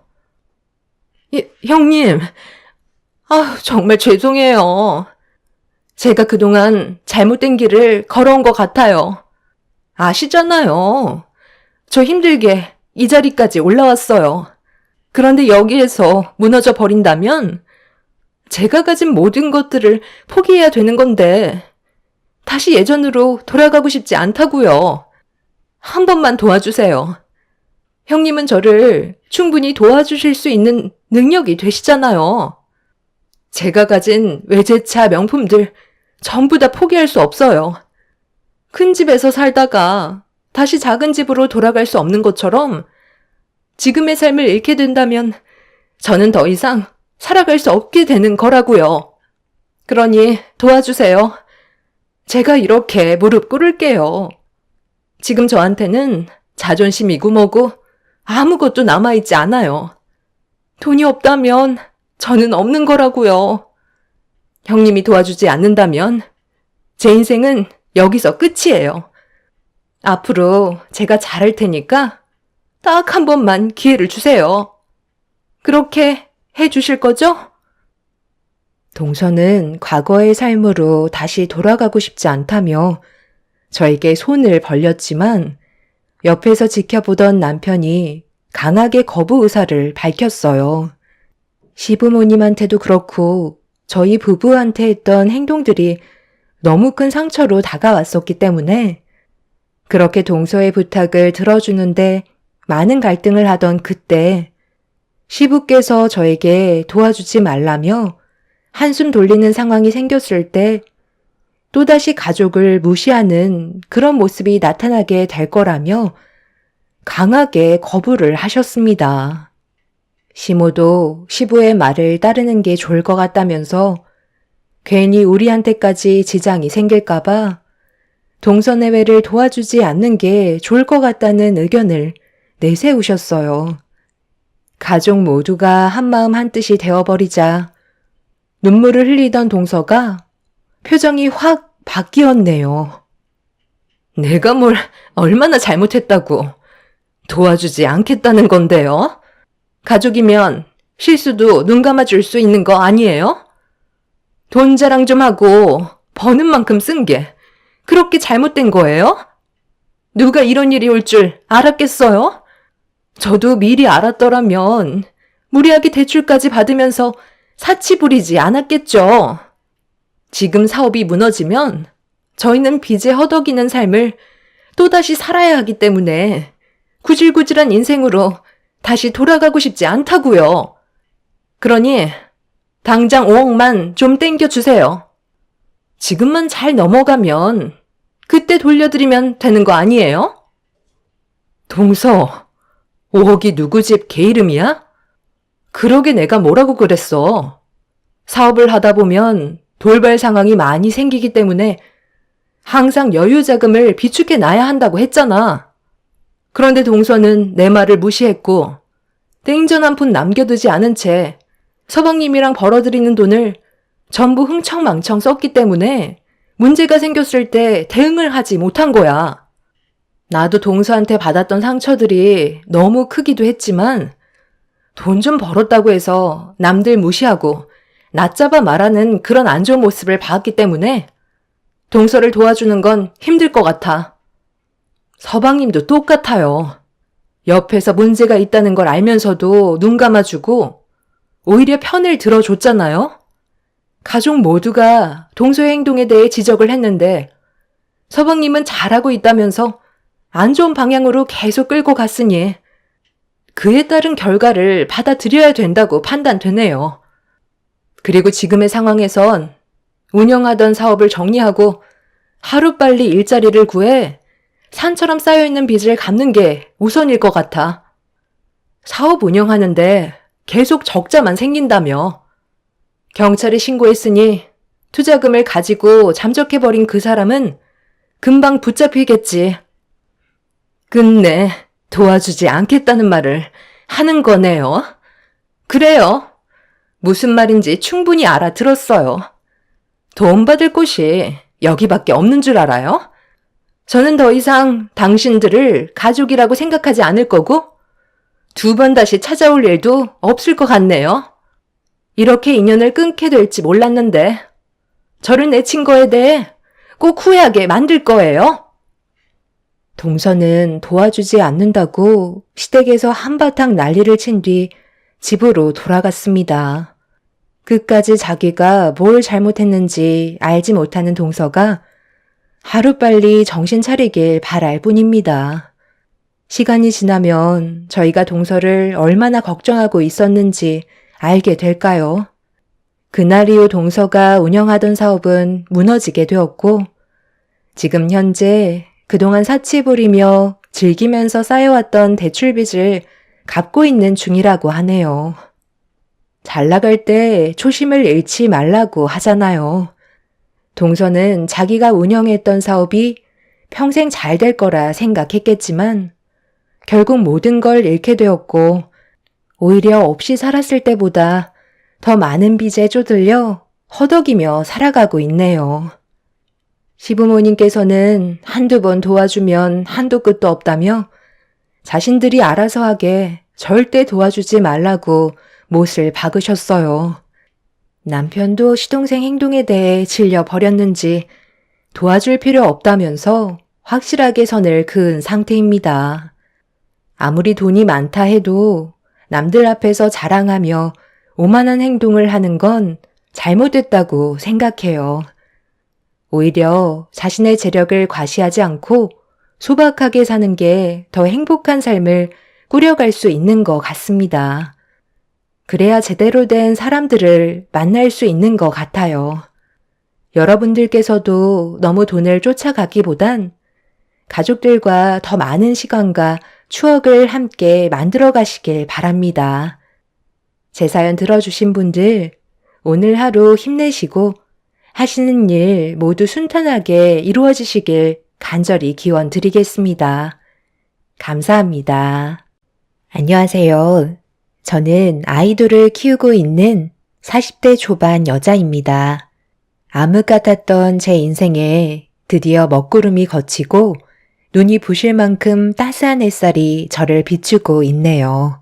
이날만을 얼마나 기다렸는지 지금 현재 너무나도 행복합니다. 작년 여름에 남편과 함께 아이들을 데리고 가평 여행을 간 적이 있었어요. 오래간만에 바깥 바람을 쐬니 아이들도 기분이 좋은지 상당히 들떠 있었고 저 또한 그런 모습을 보면서 항상 가족을 우선시 챙기는 남편이 너무 고마웠었죠. 그렇게 저희는 펜션에 들려 즐거운 시간을 보내고 있었는데 야외 바베큐장에서 저녁 식사를 하던 도중 전혀 상상하지도 못한 돌발 상황이 눈앞에 펼쳐지고 말았습니다. 여고 동창이었던 친구가 그 많은 펜션 중에 하필 같은 숙소에 잡히게 될 줄 꿈에도 몰랐습니다. 그때 당시 머릿속이 하얗게 변해버려 제대로 말을 이어나가지 못하고 있었는데 남편은 제 친구라는 말을 듣게 되자 먼저 인사를 건네게 되면서 친구는 자연스럽게 옆자리에 앉아 저에게 계속 말을 붙여왔었죠. 문제는 저와 그 친구는 별로 친한 사이가 아니었어요. 같은 반이었지만 저는 조용한 성격이었고 그 친구는 학교에서도 인기가 많아서 상당히 많은 친구들을 거닐고 다닐 만큼 밝은 성격을 가지고 있었습니다. 학창 시절 저와 말을 섞은 적이 있었는지조차 기억이 안 날 정도로 저는 그 친구와 함께 싸워온 추억도 없었는데 몇십 년이 지났는데도 제 이름을 기억하고 얼굴을 알아본다는 게 신기할 뿐이었죠. 친구는 아무렇지도 않게 제 옆에 앉아 그동안 어떻게 살아왔는지에 대해 물어보면서 대화를 이어나가는데 고등학교 시절 때의 변함없는 모습 그대로였어요. 어느새 저희 남편과도 거리낌 없이 대화를 이어나가고 있었고 저와 대화를 하는 것보단 남편과의 대화를 더 오래 하고 있었죠. 저와는 그렇게 친하지도 않았던 친구가 세월이 지나고 아는 척 한다는 게 좀 불편하게 느껴졌었어요. 그래서 지금의 상황을 최대한 빨리 벗어나고 싶을 뿐이었죠. 그런데 거침없이 말을 뱉으며 남편과 웃고 떠들던 친구가 갑자기 고등학교 때 제가 어떤 존재였는지에 대해 얘기하면서 분위기는 급격하게 안 좋아지고 말았습니다. 친구의 버릇없는 행동이 결국 한마디 하게 만들었어요. 어머, 그러고 보니까 내 얘기만 너무 한 것 같은데 너는 요즘 어떻게 지내고 있어? 예전과는 분위기가 많이 달라 보이는데 세월이 흐른 만큼 성격도 많이 변한 건가? 영은이 얘가 학창시절 때 워낙 말도 없고 조용해서 존재감 자체가 없었거든요.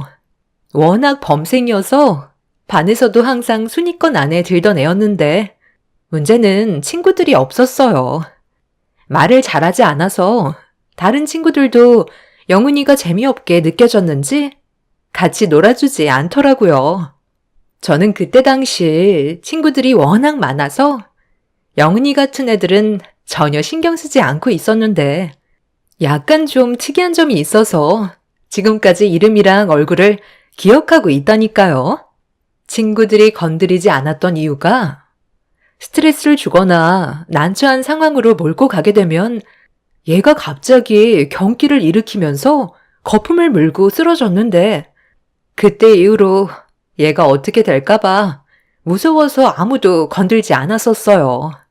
그때가 아마 고등학교 1학년 때였을 것 같은데 그런 사건이 한번 터진 이후로 영은이 옆에는 단 한 명의 친구도 없었죠. 너도 그때 기억하지?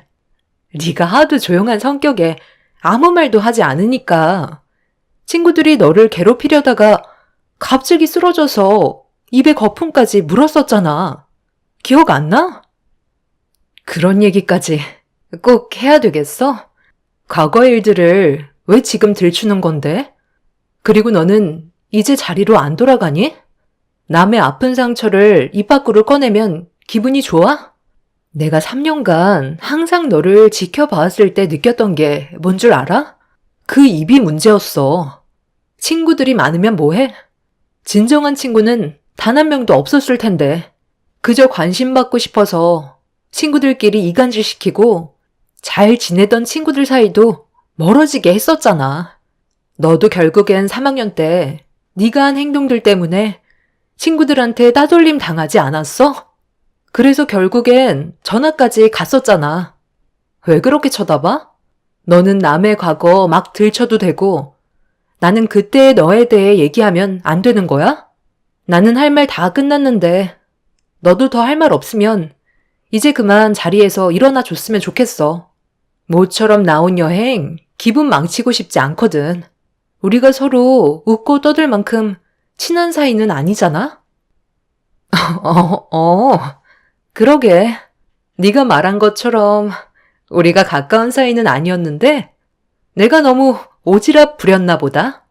남은 시간 잘 보내고 나중에 혹시라도 건강상 문제가 생기면 나한테 연락해.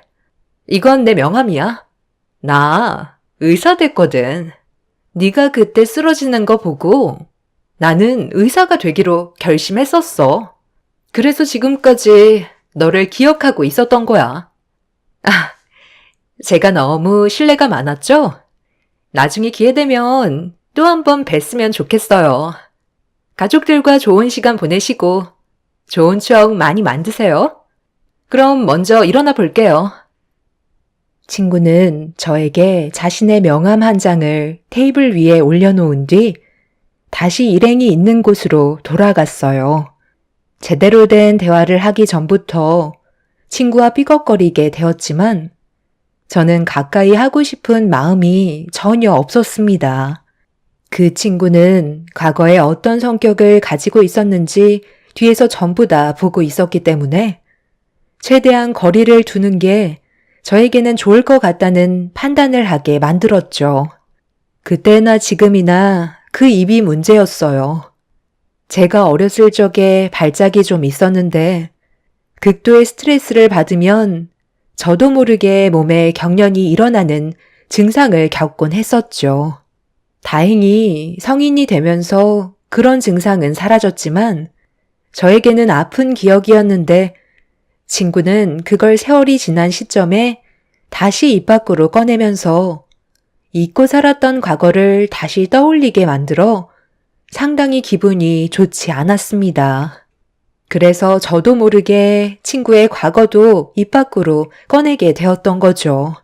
원래 그렇게까지 하고 싶진 않았지만 시간이 지날수록 친구의 거침없는 언행이 점점 제 심기를 건드렸던 것 같아요. 친구도 제가 그렇게 나올 거라곤 생각하지 못했는지 그제서야 상황 파악을 하고 자리에서 일어났지만 기분이 좋진 않았는지 자리로 돌아가게 되었죠. 그렇게 저희 가족은 다시 숙소로 돌아왔고 아이들을 재운 뒤에 한숨 돌리며 쉬고 있는데 남편이 갑자기 뜬금없이 친구 얘기를 꺼내면서 제 기분을 불편하게 만들었습니다. 그래도 그분은 당신을 친구라고 생각해서 아는 척 했던 것 같은데, 과거에 있었던 일들 좀 얘기했다고? 꼭 그렇게까지 정색을 해야 있어? 상당히 난감해 하던데? 당신이 쓰러지는 걸 보고 의사가 되기로 결심했다잖아. 그때 당시 얼마나 기특한 생각이야? 결국 자기가 원하는 의사가 되었고, 그걸 알려주려고 했던 것 같은데, 내가 봤을 때 당신이 더 이상한 것 같아. 다행히 연락할 수 있는 방법이 없는 건 아니니까 아까 받은 명함 있지? 거기에다 전화해서 당신이 했던 행동에 대해 미안하다는 말 한마디라도 해줘. 한 치 앞도 모르는 게 사람 일인데 나중에 정말 우리가 도움이 필요하기라도 하면 어쩌려고 그래? 내 말이 틀렸다고 생각해? 당신은 내 편이야? 아니면 나랑 별로 친하지도 않은 걔 편인 거야? 내가 쓰러졌을 당시 무슨 일이 있었는지 당신이 모든 걸 알지 못하잖아. 그런데 나한테 그런 식으로 얘기하면 내 기분이 좋겠어? 친구라고? 나는 쟤를 친구라고 생각한 적 단 한 번도 없었어. 나에게는 두 번 다시 기억하고 싶지 않은 존재라고. 학창시절 때 우리 엄마가 학교에 찾아오셔서 내가 가끔 발작 증세를 일으킨다고 했었는데 그걸 그 친구가 교무실에 왔다가 나한테 그런 증상이 있다는 걸 들었는지 친구들한테 전부 다 소문을 퍼뜨렸어. 남들한테 인기를 한 몸에 받고 싶어 했고 관심을 좋아했던 걔는 결국 나한테 발작이 일어나는지 확인해 보기 위해 친구들을 끌어들였던 거고, 그걸 뒤에서 전부 지켜보고 있었어. 나는 걔가 원하는 방향대로 가고 싶지 않았지만 결국 몸에선 문제가 생겼고 발작이 일어나고 말았어. 그날 이후 친구들은 나와 거리를 두고 지냈던 거야. 이 모든 게 자기 잘못 때문에 일어난 일인데 그걸 아무렇지도 않게 생각하고 내 앞에서 얘기한다는 게 얼마나 소름 끼치고 몸소리 쳐지는지 알아? 그런 상황들을 전혀 알지도 못하면서 당신은 나한테 먼저 사과하라는 말이 나와? 오늘 당신한테 정말 실망했어. 남편은 당황한 듯 저에게 미안하다며 상처받은 제 기분을 풀어주려 노력했고, 2번 다시 만나고 싶지 않았던 친구를 보게 되면서 기분 좋게 시작했던 가족여행은 결국 좋은 추억이 아닌 안 좋은 추억만 남아버린 채 집으로 돌아오게 되었어요. 2번 다시 만날 생각이 없던 저는 지갑에 있던 명함을 쓰레기통에 버려버렸고, 한동안 조용히 지내면서 남편과의 관계를 회복시키기 위해 좋아하는 것들 위주로 저녁 거리를 만들어 기다리고 있었는데, 그날따라 연락 한 통 없이 퇴근 시간이 한참 지났는데도 집에 들어오지 않더라고요. 그렇게 하염없이 한참 동안 기다리다 보니 새벽 1시가 되어서야 집에 들어왔네요. 지금 몇 시인지 알아? 어디서 뭘 했길래 지금까지 연락 한 통 없었던 거야? 집에서 내가 기다리고 있다는 거 몰라? 당신이 오늘처럼 늦었던 적은 단 한 번도 없었잖아. 뭐 하다가 이렇게 늦은 거야? 평소에는 어디 가면 간다고 미리 문자라도 남겨주던 사람이 지금 이게 뭐 하는 건데? 술도 많이 마시지도 않았네. 내가 며칠 전에 같이 일하는 형님이 이혼할 것 같다고 얘기했었잖아. 그 형님이 오늘 서류에 도장을 찍었다고 하길래 같이 얘기 좀 하다 보니까 시간 가는 줄 모르고 늦어버렸네. 당신한테 연락을 하려고 했는데 깜빡했어. 나 오늘은 상당히 피곤해서 먼저 들어가 누울 테니까 당신도 할 일 없으면 일찍 누워. 지금 그게 말이 된다고 생각해? 6시간 동안 문자 한 통 보낼 수 없을 만큼 시간이 나지 않았다고? 나보고 그 말을 믿으라는 거야? 솔직하게 얘기해. 나한테 숨겨봤자 좋을 거 하나 없다는 거 몰라? 우리가 하루 이틀 살았던 것도 아니고 눈빛만 봐도 딱 알 수 있는데 어디서 지금 거짓말을 하고 있는 거야? 내가 당신한테 일일이 보고하면서 살아야 돼? 하늘 같은 남편이 밖에서 볼일 보다 보면 늦을 수도 있는 거지. 어디서 지금 큰 소리야? 갑자기 변해버린 남편의 성격은 저를 당황하게 만들었어요. 항상 온유했고 나를 먼저 생각해주던 사람이 낯선 사람처럼 변해버려서 어떻게 해야 될지 몰라 그 모습을 그냥 지켜볼 수밖에 없었죠. 그날 이후부터 남편의 행동은 급격하게 바뀌기 시작하더니 자기 멋대로 하는 날이 점점 더 많아졌고 저와 함께 보내는 시간은 급격하게 줄어들어 버렸습니다. 주말만 되면 아이들과 함께 하루 종일 함께 해주던 사람이 주말에도 새벽같이 밖으로 나가 버렸어요. 남편의 행동을 바로잡으려 침착하게 다가가 대화로 풀어나가려 노력했지만 더 이상 남편은 저와 아이들을 사랑하지 않았습니다. 결국 화가 머리끝까지 올라와 버린 저는 어김없이 주말에 새벽같이 일찍 나가려는 남편을 붙잡고 도대체 뭐가 문제냐고 화를 내게 되었고 남편은 제 팔을 뿌리치면서 분노의 눈빛을 보내고 있었습니다. 그 더러운 손 안 치워? 네가 감히 내 몸에 손을 대? 나는 할 얘기 없으니까 집에서 애들이나 보면서 살아. 어디서 지금 착한 척이야? 내가 당신한테 잘못한 게 있으면 말로 풀면 되는 거잖아. 서로에게 무슨 오해라도 생겼으면 풀면 되는 건데 꼭 이렇게 나와야 되겠어? 오늘 무슨 날인지 알아? 당신이 애들 데리고 놀이공원 가겠다고 약속한 날이라고. 애들은 오늘만 손꼽아 기다리고 있었는데 애들 눈에서 눈물 흘리게 만들 거야? 어디 가는 건데?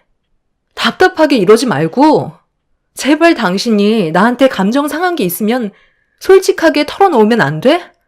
아무것도 모르는 내가 지금 얼마나 당황스러운지 알아?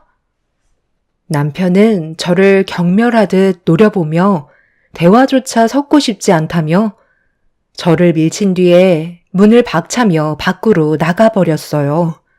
너무 당황했었고 한순간에 변해버린 모습이 저를 너무 힘들게 만들고 있었죠. 제가 알지 못하는 걸 시모가 혹시라도 알고 계실까봐 안부차 전화를 하면서 남편과 저와의 사이에 문제가 있다는 걸 얘기했어요. 제 말을 묵묵히 듣고 계시던 시모는 모든 게 제 잘못이라며 전혀 예상하지 못한 말을 꺼내셨습니다. 충격적이게도 저와 잠깐 만났던 친구의 얘기였던 거죠. 너 저번에 내 아들이랑 놀러 갔다가 거기에서 친구를 만났었다며? 그런데 거기에서 네가 그 친구한테 안 좋은 말들을 꺼냈다고 하던데? 그이가 그런 말까지 했어요? 제가 그때 충분히 설명했었는데 그게 건우 아빠 태도와 무슨 문제가 있다는 거예요? 저는 잘못한 게 하나도 없는데요. 잘못한 게 뭐가 없어? 과거에 있었던 안 좋은 기억 전부 다 들춰내서 내 아들이 보는 앞에서 네 친구한테 엄청 큰 상처를 줬었다는데? 그래도 친구는 명함 한 장 주면서 나중에 병원에 들릴 일이 있으면 찾아오라고 했었다는데 너는 그 명함을 쓰레기통에 넣어 버렸다고 하더라. 사람이 그러면 못 쓴다. 아무리 친구와 사이가 좋지 않았어도 그건 아니지. 어떻게 명함을 쓰레기통에 구겨서 버릴 수가 있니? 너는 학창시절 때의 기억을 아직까지 품고 있었던 거야? 그냥 웃으면서 넘어가도 될 문제들을 왜 상처를 주냐 이거야. 내 아들한테 그 말을 듣는데 얼마나 화가 치밀던지 내가 정말 한 소리 하려 했었는데 내 아들이 아예 상대도 하지 말라고 하길래 그냥 꼭 참고 있었다. 대충 무슨 말인지 알아들었지? 얼마 전에 병원에 다녀왔었는데 사람 참 괜찮더구만. 말도 참하게 잘하고 어른 공경할 줄 아는 게 며느리감으로 아주 딱이더라고. 이래서 남자는 여자를 잘 만나야 되는 거야. 나는 처음부터 너희들은 맞지 않다고 생각했었는데 사람은 다 인연이 있나 보더라. 내 아들과 그 의사가 그렇게 잘 맞을 거라 상상이나 했었겠니? 내가 아는 건 이것까지니까 나머지 네가 알아서 정리해라. 시모는 저에게 충격적인 말들을 늘어놓으셨어요. 남편과 친구가 서로 호감을 가지고 만나고 있었을 거라곤 상상조차 하지 못했었는데 남편은 놀러 갔을 때 만났던 이후 제가 버린 명함을 주어서 따로 연락을 취했었고 그것도 모자라 시모까지 그 병원에 모시고 갔던 거였어요. 정말 말도 안 되는 일들이 한순간에 펼쳐지고 있는 순간이었죠. 뒤통수를 너무 크게 맞아서 그런지 어떻게 해야 할지 몰라 너무 혼란스러웠어요. 그날도 어김없이 남편은 집에 늦게 들어왔고 새벽 4시가 넘어서야 남편은 집으로 들어왔습니다. 제가 분노한 얼굴로 남편을 바라보면서 할 말이 있다고 자리에 앉으라고 얘기하자 남편은 저와는 하고 싶은 말이 없다면서 제 말을 들으려 하지 않았어요. 그래서 그 자리에서 시모와 나눴던 통화 내용에 대해 전부 알려주었죠. 지금 뭐 하는 짓이야? 당신 내 친구랑 만나고 있다며? 어머님한테 다 들었는데 그 말이 사실이야? 지금 당신이 나 몰래 저지른 행동이 무슨 뜻인지 알지? 무슨 뜻인데? 나는 잘못한 게 없는데. 당신이 잘한 건 하나도 없고, 그 사람은 당신을 그래도 친구로서 가까이 다가온 것 뿐이었던 거야. 당신이 했던 말 내가 고스란히 전하니까 뭐라고 했는지 알아? 그때 당시에 그 사람이 반에서 부반장이었다며? 그래서 장모님이 선생님과 나눴던 대화를 듣고 아이들한테 조심하라고 일러줬던 건데 일이 그렇게 커진 거였다고 하네. 한마디로 친구는 좋은 마음에서 다가갔던 거였고 당신은 그런 친구를 지금의 세월까지 악한 감정을 품고 있었던 거야. 성격이 그 모양이니까 지금까지 제대로 된 친구를 만들지 못한 거지. 나는 그때 펜션에서 당신 친구라고 하길래 얼마나 놀랐는지 알아? 성격도 밝고 상당히 괜찮은 사람을 왜 지금까지 나한테는 말 한마디도 해주지 않았는지 이해하지 못했었는데 그런 과거가 있었던 거였지. 그 사람은 아직까지 학교 때 친구들과 서로 연락하고 지낸다는데 당신은 학교 때 연락하고 지내는 친구 단 한 명도 없잖아. 그때의 일도 있고 해서 당신이 버린 명함 내가 다시 주어서 우리 엄마 몸도 안 좋으시니까 병원에서 진찰도 좀 받을 겸 연락 한번 했었어. 그런데 그 사람 성격 정말 좋더라고. 얼굴도 상당히 미인인데 결혼까지 안 했더라고. 지금까지 남자들이 수도 없이 달려들었을 텐데 자기는 아이를 키울 자신도 없고 자기 몸 하나 간수하는 것도 힘들어서 환자에 집중하고 싶다며 지금까지 혼자 지내왔다고 하더라. 학생 때는 누구나 철없이 행동할 수 있어. 하지만 나이가 들면서 과거의 성격은 한순간에 바뀔 수 있는 거야. 하지만 당신은 과거에 얽매여서 아직까지도 벗어나지 못하고 있었던 거고 나는 그런 답답한 성격 맞추면서 지금까지 살아온 거였지. 이래서 시야를 넓게 봐야 한다는 건가 봐. 세상에는 정말 괜찮은 사람들이 수도 없이 많아. 나는 하필 그 많은 사람들 중에 선택하지 말아야 될 당신을 선택한 거고 지금 내 인생은 이 모양 이 꼴이 되어버린 거지. 우리 엄마도 그랬어. 정말 괜찮은 여자 같다며 나보고 붙잡으랜다. 그래서 몇 번 더 만나보니까 우리가 정말 잘 맞는 관계라는 걸 알 수 있었고 지금 내 마음속엔 소용씨로 가득 차 있는 상태야. 나는 더 이상 당신의 남편으로 한평생 늙어 죽을 때까지 살고 싶지 않아. 제대로 된 정신이 박혀있는 멋진 여자와 남은 인생 살 거니까 나랑 조만간 정리하는 걸로 해. 내 말 무슨 뜻인지 이제 대충 알겠지? 나는 당신보다 소영씨를 선택하기로 했다고. 당신 지금 제정신이야? 걔랑 만난 지 얼마나 됐다고 지금 우리가 함께한 세월을 전부 다 지워버리겠다는 거야? 그럼 우리 애들은 어떡하라고? 당신이 걔랑 웃고 떠들면서 시간을 보내는 동안 애들은 오늘 놀이공원 못 갔다고 하루 종일 울다가 지쳐 잠이 들어버렸어. 며칠 잠깐 얼굴 본 걔가 당신 자식들과의 약속보다 중요하다는 거야? 너 솔직하게 말해. 그때 걔가 자리에 앉았을 때 눈을 떼지 못하더니 서로 대화 주고받을 때 너 걔한테 넘어갔니? 그래서 지금 대도 안 되는 핑계 대면서 나와 애들을 내치려는 거야? 빨리 대답해봐. 왜 아무 말도 하지 못하는 건데? 얼굴도 예쁘고 결혼도 안 해서 몸매도 좋은데 거기에다가 능력 좋은 의사라서 홀라당 넘어갔니? 걔가 얼마나 무서운 애인 줄 모르는 것 같은데 사람 본성은 쉽게 바뀌지 않는다고.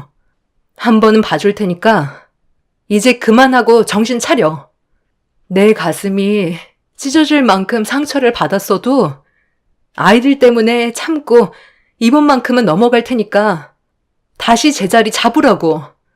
당신은 나랑 결혼했고 집안의 가장이야. 이렇게 무책임하게 가정을 무너뜨릴 수는 없는 거라고. 어떻게 할래? 끝까지 갈 거야? 아니면 여기서 멈출 거야? 아이들이 불쌍하지도 않아? 남편은 친구가 제 옆자리에 앉았을 때 첫눈에 반해버렸고 결혼까지 안 했다는 거에 저를 향한 마음이 변심이 되어버린 상태였어요. 너무 큰 배신감은 저에게 엄청난 상처를 남겨주었지만 아이들 때문이라도 한 번은 그냥 넘어가고 싶었습니다. 친구가 나타나기 전에는 그래도 저희 가족 정말 행복했었는데 한순간에 모든 것들이 무너지고 있는 걸 제 두 눈으로 보고 싶지 않았어요. 하지만 남편의 핸드폰에 전화가 울리는 순간 저는 그 자리에 주저앉아 오열하고 말았습니다. 남편은 친구한테 걸려온 전화를 제가 있는 자리에서 받았고 보고 싶다는 한마디에 저와 아이들한테 등을 돌린 채 급하게 집을 뛰쳐 나갔네요.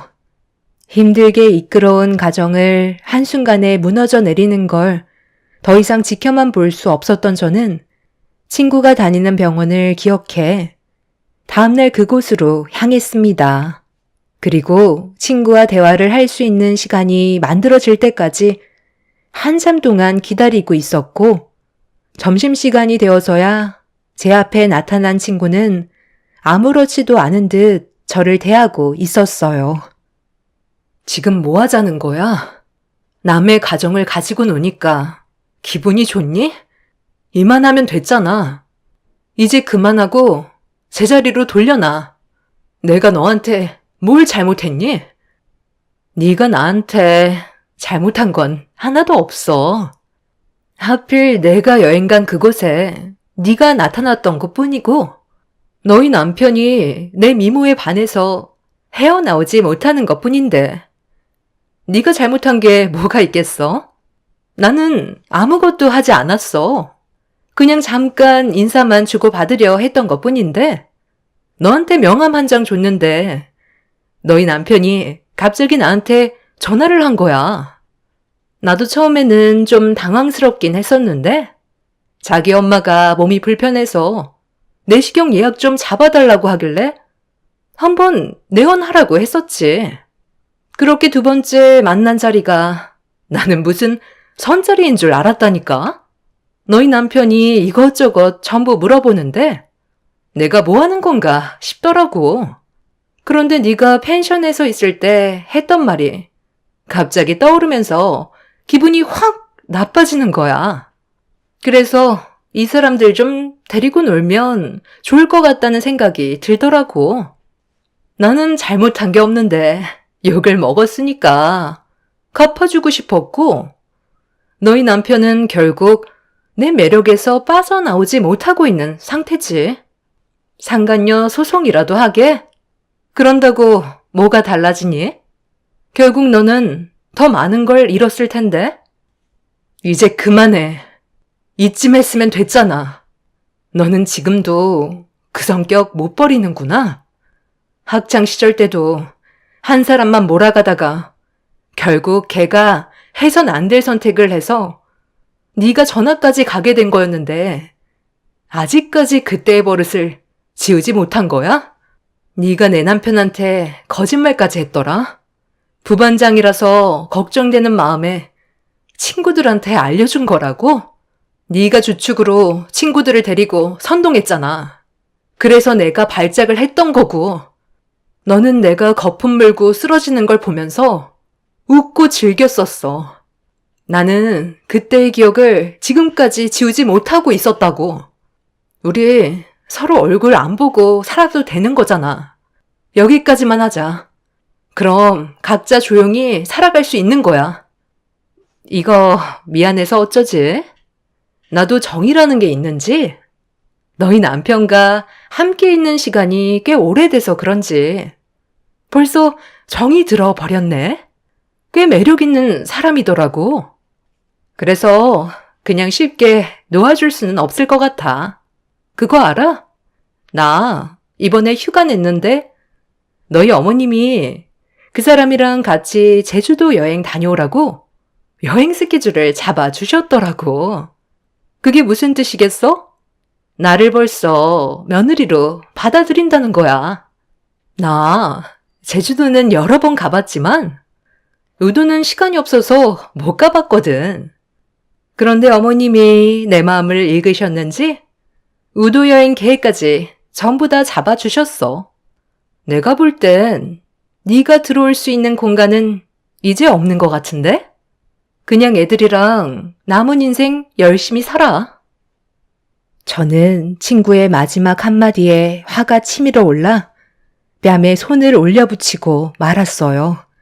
친구는 썩은 인상을 보이더니 저에게도 뺨을 올렸고 결국 병원에서 저희는 격한 몸싸움까지 일어나고 말았죠. 친구는 제가 힘들게 꾸려온 가정을 꼭 무너뜨릴 거라며 사악한 미소로 저를 바라보고 있었습니다. 왜 이렇게까지 하는지 전혀 이해할 수가 없어 정신적으로 너무 힘이 들었어요. 결국 아무것도 얻지 못한 채 집으로 들어온 저는 참았던 눈물을 쏟아내었고 저는 더 이상 남편과 함께하고 싶은 조금의 마음도 남아있지 않게 되었죠.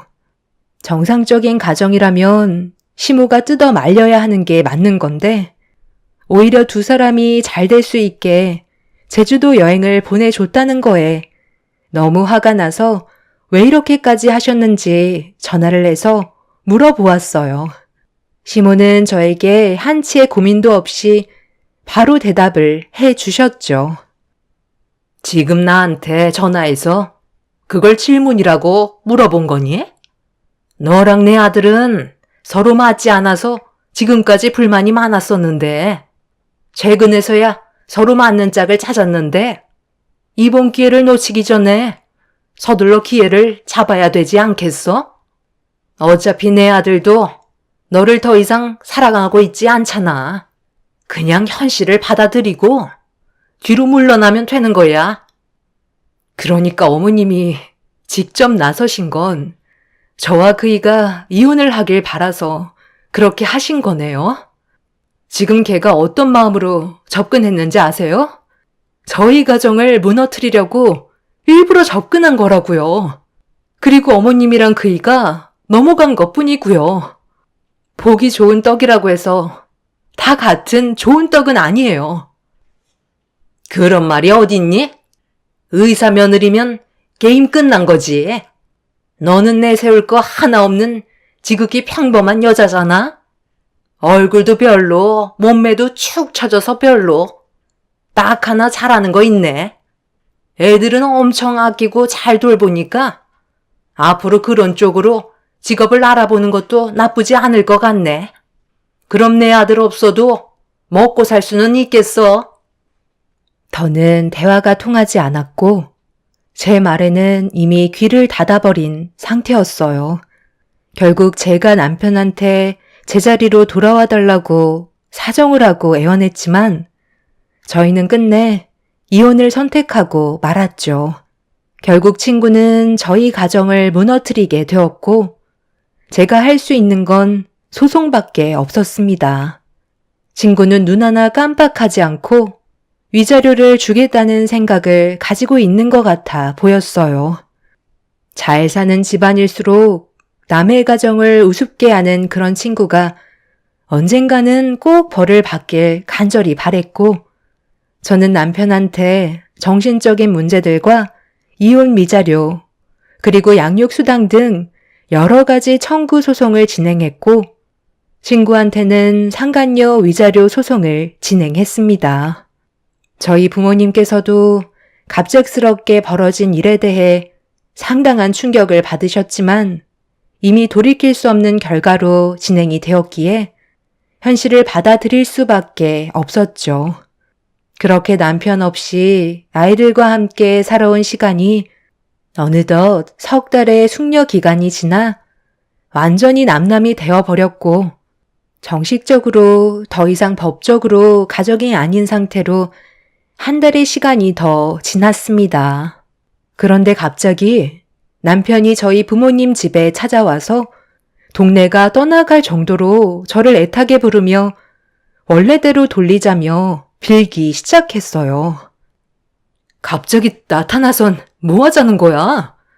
우리 이제 숙려 기간도 끝났고 정식적으로 남남이 된 지 한 달이나 지났어. 나도 당신한테 더는 미련조차 남아있지 않다고.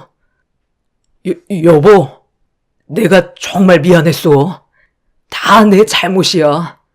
시간이 너무 짧았던 것 같아. 아주 잠깐 튄 불꽃이었는데 내가 그걸 가라앉히지 못해서 앞만 보며 달렸던 것 같아. 나 지금 완전 낙동강 오리의 신세가 되어버렸다고. 그 사람이 나랑 결혼을 안 해주겠대. 벌써 내가 질려버렸다는 거야. 이제는 연락도 받지 않아. 무슨 이유 때문에 그런 거냐고 물어보니까 한다는 말이 한 번 결혼을 해서 아이까지 있는 남자가 이혼을 하고 다시 결혼을 한다고 제대로 된 결혼 생활을 이어갈 수 있겠냐며 짧은 연애였지만 즐거웠다고 갑자기 나를 차버리더라고. 나는 결혼까지 생각하고 있었는데 그 사람은 애초부터 나와의 결혼은 아예 생각조차 하지 않았었어. 결국 그 사람은 나한테 헤어짐을 통보했고 나는 현재 어디에도 갈 곳이 없는 상황이야. 엄마도 이 사실 때문에 충격을 받으셨는지 쓰러지셔서 누워버리셨다고. 그러니까 당신 말은 내 친구가 싫다고 해서 가정도 놓치고 갈 곳이 없어지니까 다시 나한테 돌아오겠다는 거네? 당신은 원래 이런 성격이었구나. 어찌 보면 나는 친구한테 감사하게 생각해야 되겠네. 당신 같은 쓰레기를 힘 하나 들이지 않고 처리할 수 있었잖아? 내가 그래서 뭐라고 그랬어? 걔는 건드리지 않는 게 좋을 거라고 얘기했지? 왜 하나만 알고 둘은 몰라? 걔가 왜 지금까지 결혼을 하지 않고 혼자 살고 있었겠냐고. 걔는 아쉬운 게 없는 사람이라는 거 몇 번이나 말했었잖아. 당신 낙장 불입이라는 말 알지? 판에 한번 내려놓은 패는 물리지 못한다는 거. 이미 끝난 판이고 당신은 더 이상 나와 아이들 얼굴 두 번 다시 볼 수 없을 거야. 당신이 썼던 각서 생각 안 나? 아이들과도 두 번 다시 만나지 않겠다고 했었잖아. 양육 포기까지 한마당에 나한테 뭘 바라겠다는 거야? 그만 돌아가줘. 남편은 무릎 꿇고 손이 발이 되도록 빌었지만 이미 되돌릴 수 없는 상황까지 오게 된 터라 저는 한치의 고민도 없이 문을 닫아 버렸습니다. 남편은 결국 가정없이 오갈 데 없는 신세가 되자 자신을 배신한 친구에게 분노를 품었고 돌아갈 수 없는 길을 선택하고야 말았어요. 친구가 퇴근을 하고 집에 들어가려 하는 순간 남편이 뒤에서 차로 돌진하는 사고를 유발하면서 걷잡을 수 없을 정도로 심각한 문제로 발전되었고 남편은 결국 의도적인 사고를 냈다는 이유 때문에 법적인 처벌을 면할 수 없었습니다. 친구는 남편의 행동으로 인해 목숨은 간신히 건졌지만 후유장애가 생겨 더 이상 의사를 할 수 없는 지경까지 되어버렸다는 소식을 들을 수 있었어요. 마음 같아서는 친구 앞에 나타나 자신이 저질러버린 죄가 얼마나 큰 대가가 뒤따르는지 한마디 해주고 싶었지만 얼굴조차 보고 싶지 않았기에 저는 친구 앞에 나타나지 않았습니다. 그렇게 지금 현재 저와 아이들은 부모님 집에서 함께 잘 지내고 있는 상황입니다. 어둠이 걷히고 따스한 햇살이 저를 비추고 있는 지금을 감사하게 생각하며 앞으로 아이들과 행복하게 살고 싶어요. 비록 전혀 예상하지 못한 일들이 펼쳐졌지만 저와 아이들이 무사하다는 것만도 감사할 뿐입니다. 제 사연 들어주신 분들 오늘 하루도 힘내시고 여러분들의 인생에도 언제나 따뜻한 햇살이 가득하시길 바랍니다. 감사합니다.